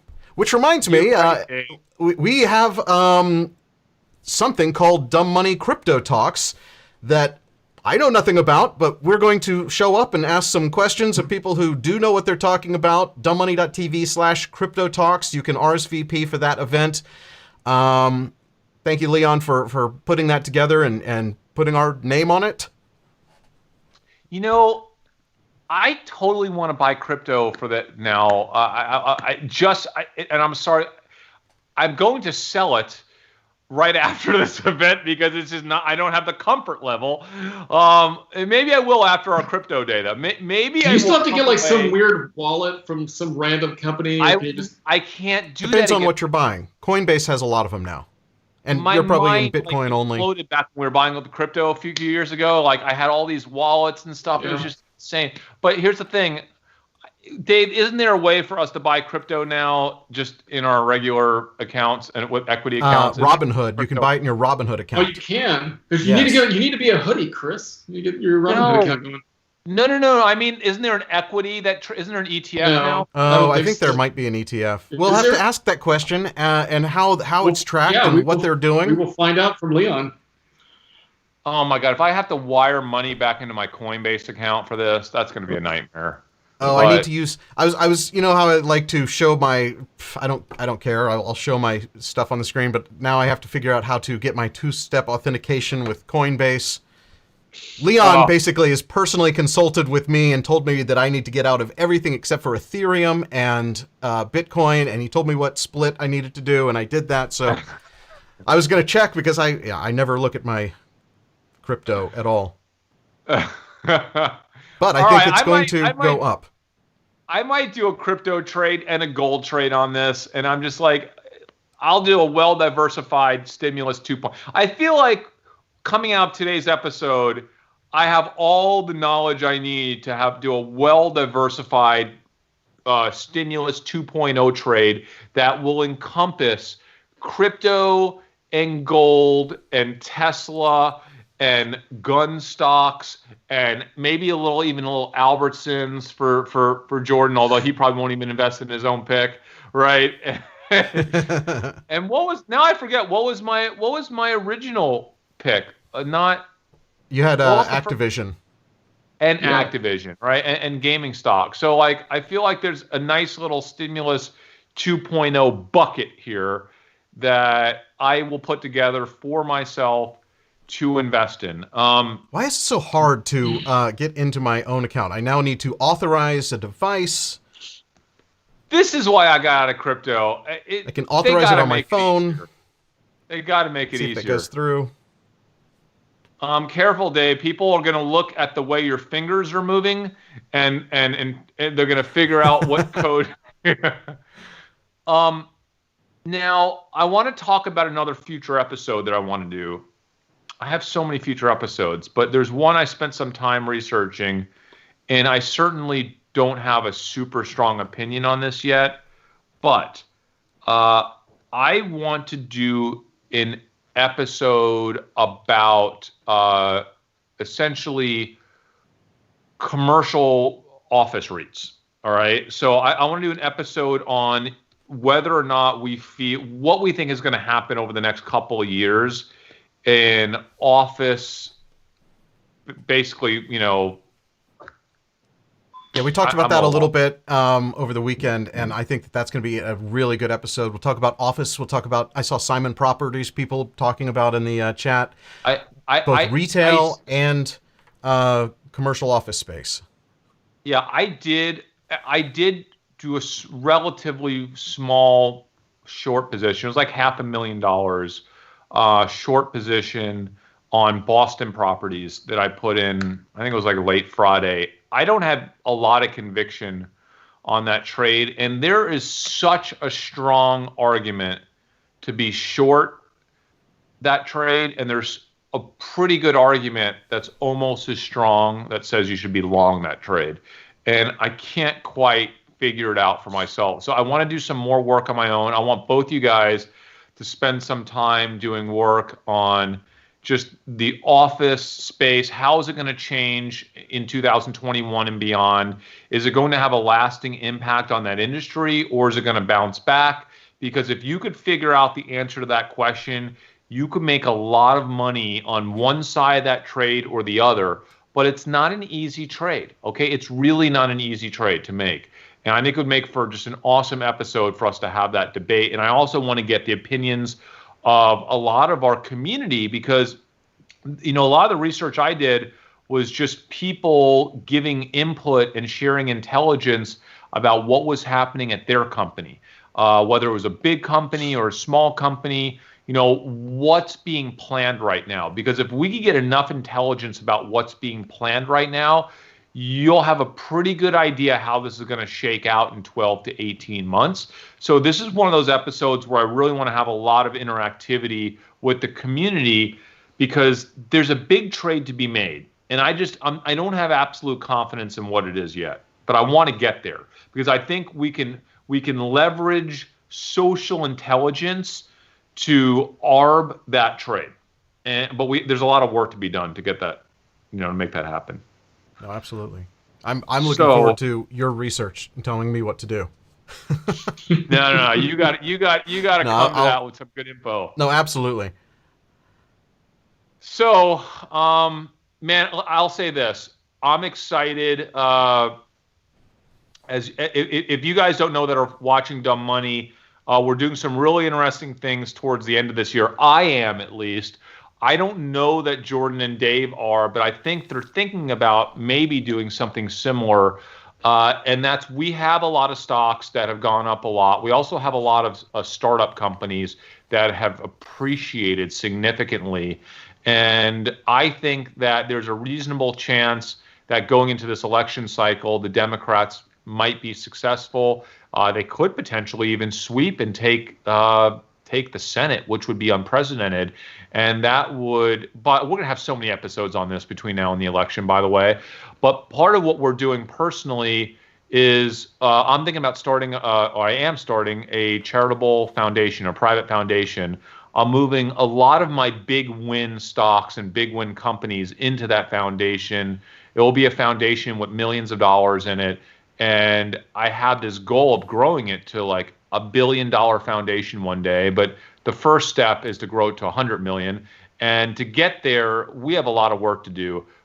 We just, like, now, I always felt like I had this weight on my shoulders for my own family and myself, just to put food on the table, to like trade well and invest well so that I'm not living on the street in 10 years.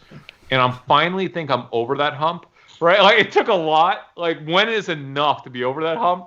But now I have a new weight on my shoulders, and it's like the weight of wanting to like help accelerate, curing, leukemia, pediatric leukemia and pediatric cancer and so many other diseases that are affecting kids. And just, there's so much we can do, Dumb Money, the Dumb Money crew here, to make crazy money over the next 10 or 15 years, and then to figure out how to allocate that money to help the world be a better place. And that weight is even a larger weight than the weight I had on my shoulders from my own family.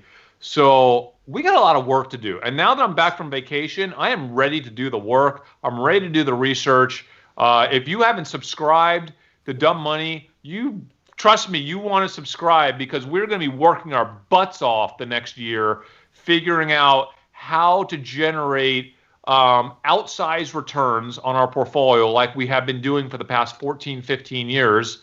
For those of you who don't know, I have a personal track record. I've generated about 80% annualized returns, I think, roughly over the past 14 years.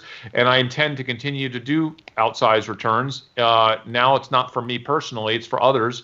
But I'm going to do that. Jordan, Dave, I think you guys feel kind of the same way. Whether you're going to make that move this year or next year or in some future year, we have a lot of work to do, right? Yeah, I'm somewhat close to being able to with my goals, to being able to do that. So I'll be making that move. Yeah, I doubt it's going to be this year, but probably next year. I do have a hot sports opinion though about capital taxes coming in to play next year. Why? So I've got a theory that people might take some of their long-term gains this year in preparation for next year, when they could go to your normalized tax rate.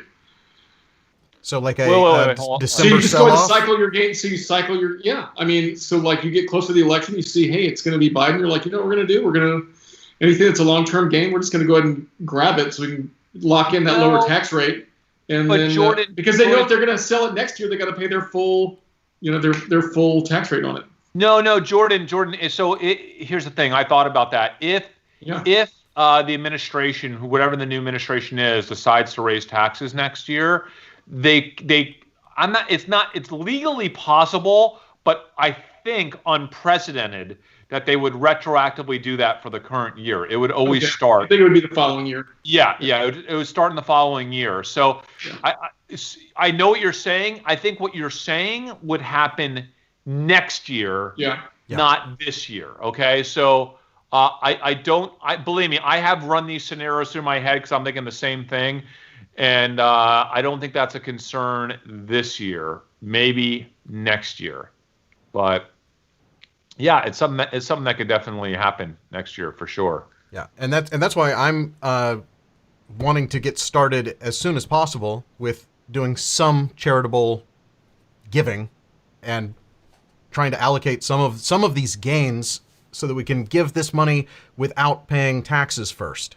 Well, that's the thing, Dave. So it's like, I don't want to, if I want this foundation to be as big as possible someday, obviously, and I don't want to sell something, pay a bunch of taxes on it, and then give a smaller amount of money to the foundation. If I can give the foundation, Unity, for example, my shares in Unity, and have that be $1 million donation to the charity, versus if I have to sell that Unity, I'll pay $300,000 of taxes, and then I'm only giving the foundation $700K instead of giving the foundation $1 million. So like, there's some stocks in my head and some private companies in my head that I have some big gains coming that I think I want to give that stuff before I cash out of it, right?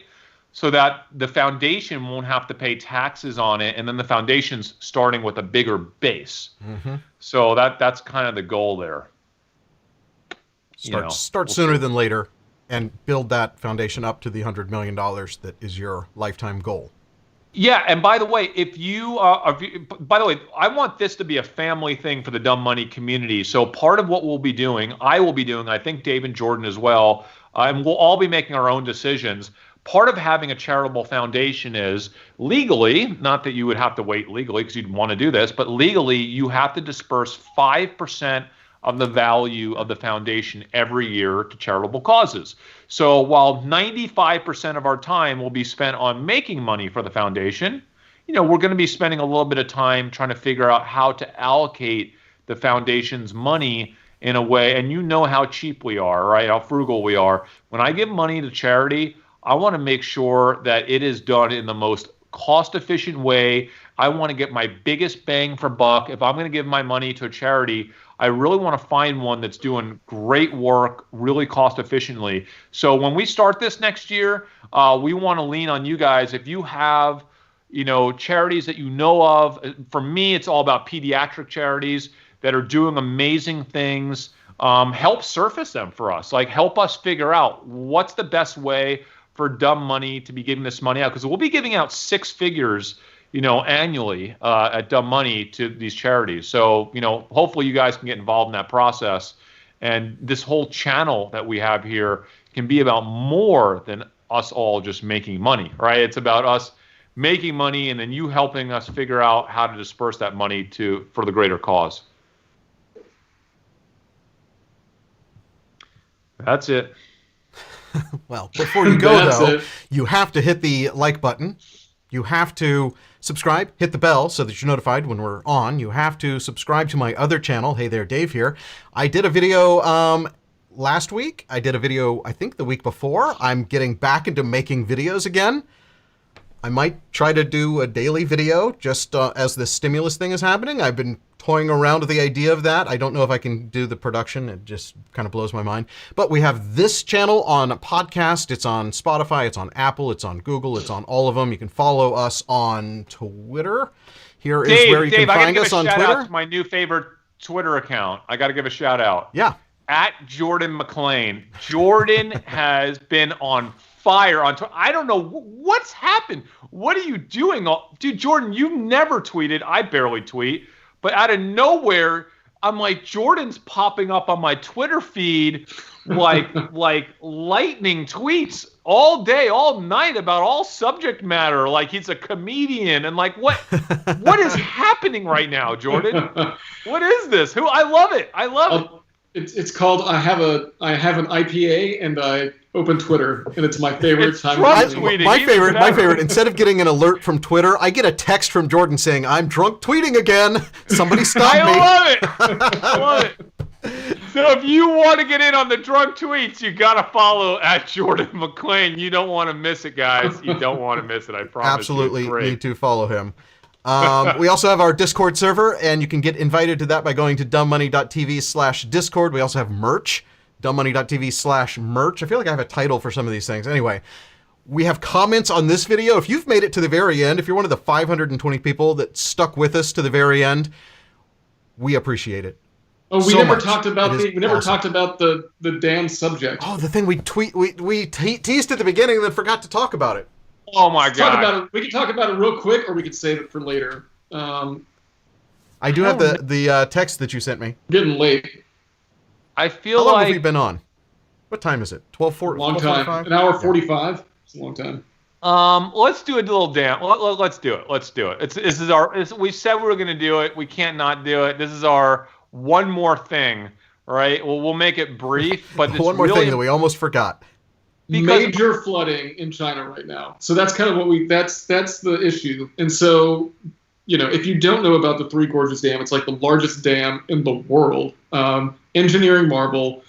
And it was finished, like in the early 2000s, maybe mid 2000s, something like that. So on dam terms, it's a baby, right? This thing is brand new. And so it's kind of the pride of China. And also, since it was done, so basically it was done to be flood control for this river that has, tons of issues. And since it was built, it's kind of doing what it was supposed to do. And so people have built up around this river. And so, if this thing were to break, you can have a lot of problems downstream. It's already caused a lot of problems upstream just because of how much water it's holding back.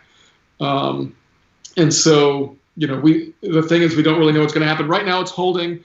If you kind of want to know why it could be an issue, I think, when they were about, I guess, 2/3 done building this thing, the Chinese government, brought in some American engineers to, inspect the dam and kind of give them a thumbs up on, hey, you're doing the right things. And the American engineering firm kind of said, no, you're not welding things right. You're not doing this right. You're not doing that right. We think that this thing is not built quite up to par. And so now that you've got water coming in faster than we've had water coming in ever in this dam's history, there are some concerns on if it's going to hold or not. Also, looking at maybe 40 inches of rain in certain areas upstream over like a 2-day period that could happen. And so, while this thing is already up about 15 meters, it could get another 10 to 15 meters. And at that point, you could be looking at some big issues. So what does this all mean? One thing is human devastation. So look at this picture. That's how much water they're releasing from the dam right now. Insane. The biggest thing is, besides the devastation, what investing ideas can you get out of this? So the Chinese government has already started buying corn and wheat from the United States. So this could be like a commodities type play that you could make.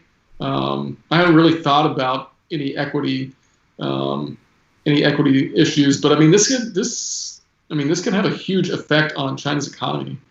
What are your thoughts, Chris? Here's what I don't understand about it, Jordan. Like, I was researching it, and on one hand, it seems like it could be the biggest black swan event of the entire year.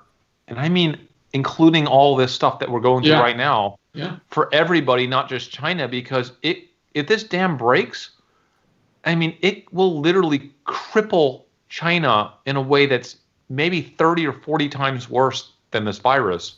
Right. And that will cripple the entire world as we know it, because manufacturing, supply, there's just so many implications.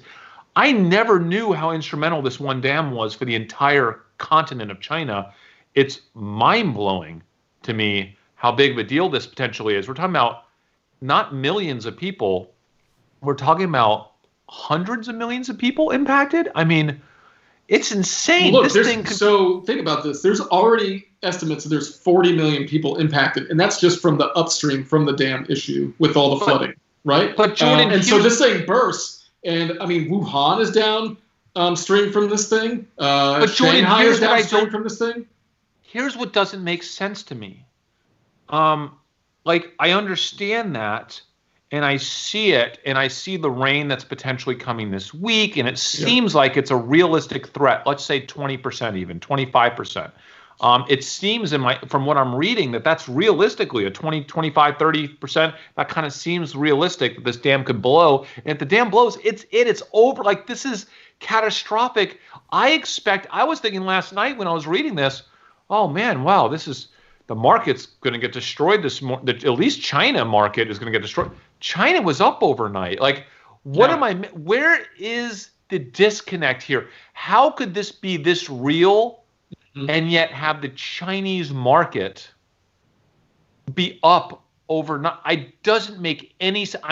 I'm so the Chinese government is basically coming out, and I sent you this picture, Dave, because this is where the conspiracy theories come in, and who do you actually believe? The Chinese government is basically saying like everything's fine, and so look at the tweet that shows the side by side with the deformation. Oh, is it not this one? That one is showing a potential crack in the dam. Basically, there's some water leaking through. So that's a real potential crack. Here's that side by side. The side by side. So this one, I heard that basically come out and said like, what's that? I heard that photo was doctored. I don't know if it's true or not, but I heard it was doctored. Yeah. So the issue with this photo is that so that's the good one. This is the bad one. And so people are saying that look at all the deformation in the dam. And China's come out and said that the dam hasn't deformed.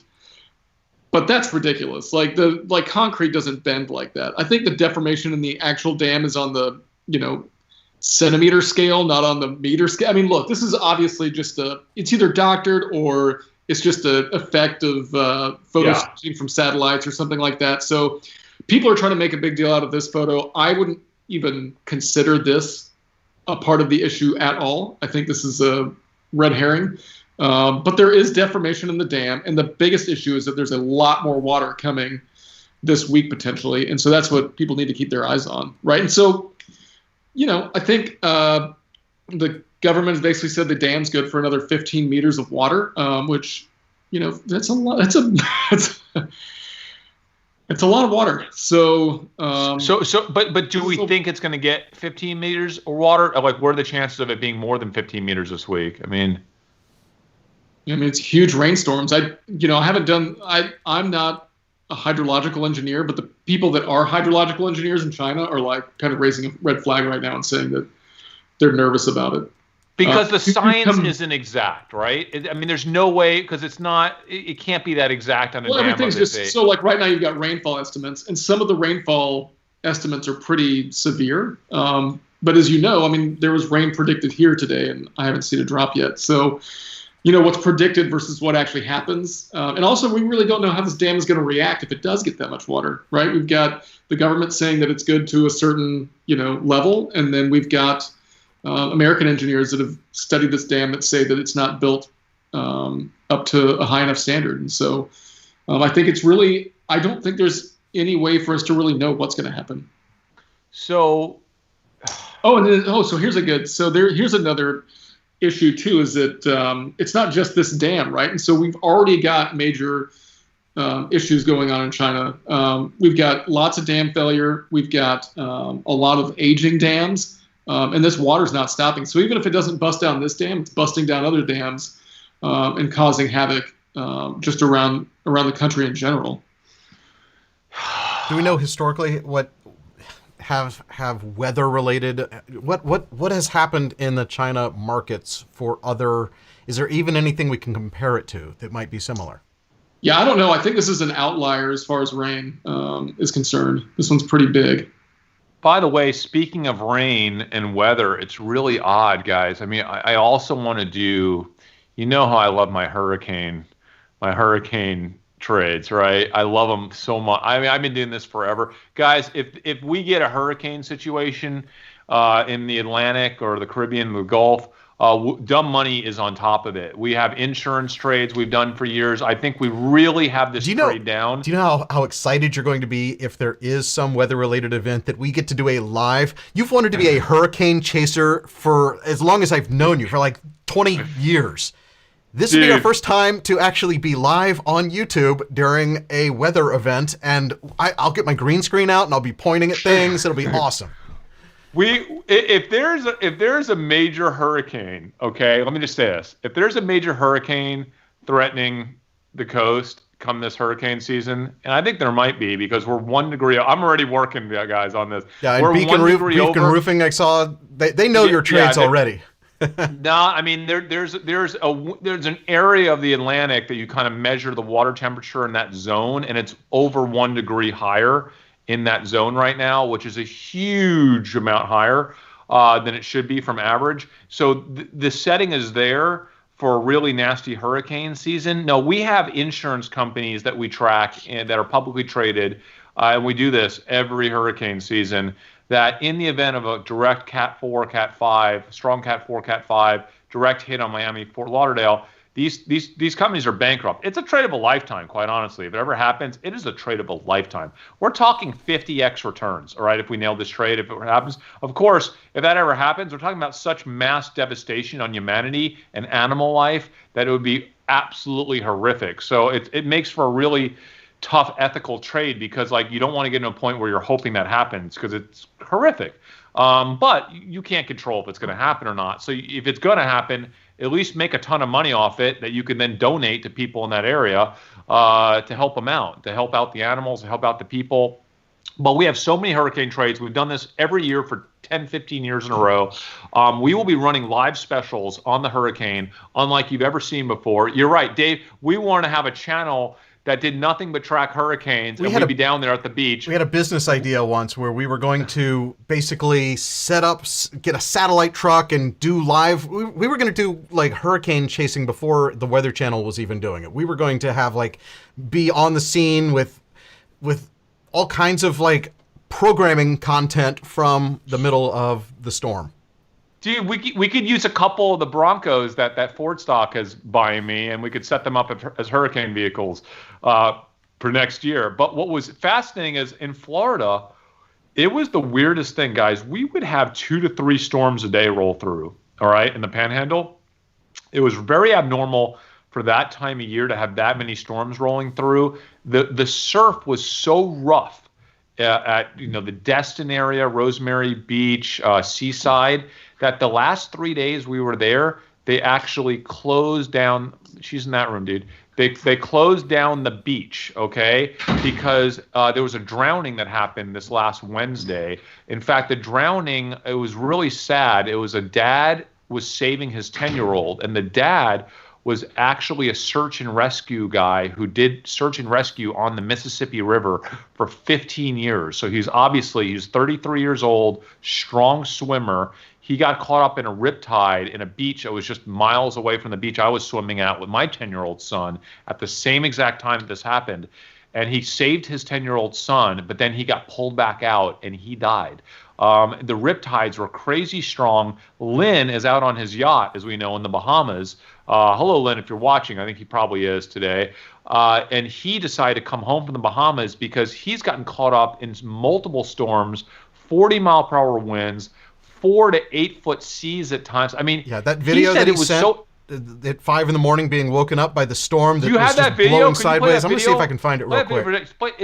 He has what, a 90 foot yacht, and he's out there at Chub Cay right now, and he's just like, normally this is the calm season to be in the Bahamas, in the Exumas, right? Normally it's so calm. It's the most beautiful time. It's a little hot, but it's beautiful sailing and beautiful time to be there with a boat. And he's having to come back to Florida because it's just so unpredictable right now with these storms. And I don't know. I feel like this could be a sign of a really rough hurricane season. So, Jordan, one thing, I want to get on top of this dam story this week. If there's a potential dam break, we need to get ahead of it, and we got to trade this thing. Okay, that is like that's like a whole nother March of 2000 trading the virus trade, like that people are not paying attention to. The news isn't covering it yet, really.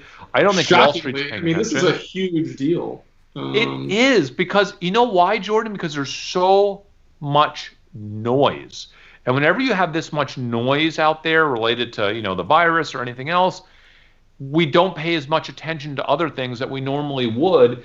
Yeah. And that just creates opportunity for investors. So if, I want to spend a lot of time, by the way, we'll have an emergency live episode.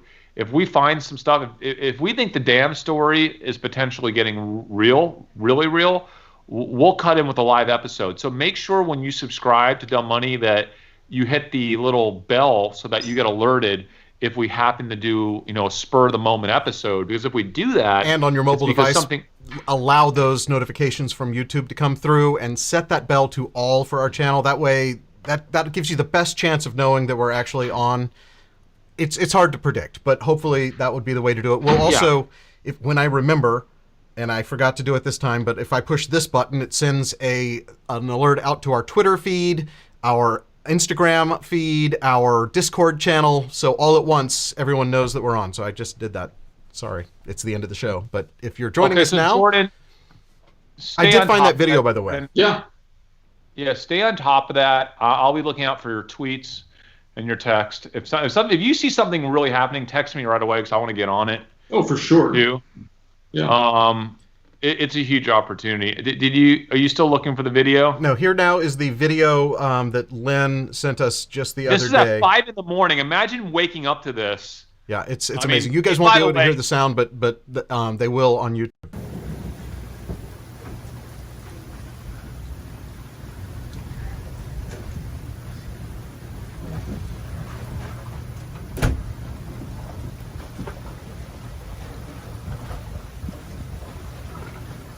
Disconnect that. They had to jump on that, set it out because it was crashing into his boat.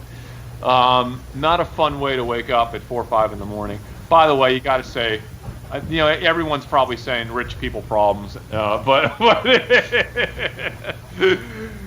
it's just, man, I'm telling you, I think this is like a sign. I'm telling you, the weather was not normal down in the southeast United States in the sea. I just think it's a dark sign of what's ahead come August, September, October, right? Yeah. Really September is when we're going to get these bigger storms most likely. All right, so Dave, I haven't even had breakfast today, so I got to get out of here. That's going to do it for today. Be sure you tune in on Thursday. It's going to be probably 15 minutes before the market close. We're going to go on live because we're going to be covering Facebook earnings, Amazon earnings, Apple earnings, and Google earnings. I don't know that has ever happened where all four of those big FANG stocks have released earnings at the exact same time, and we're going to be covering it live right here on Dumb Money, and we will see you Thursday.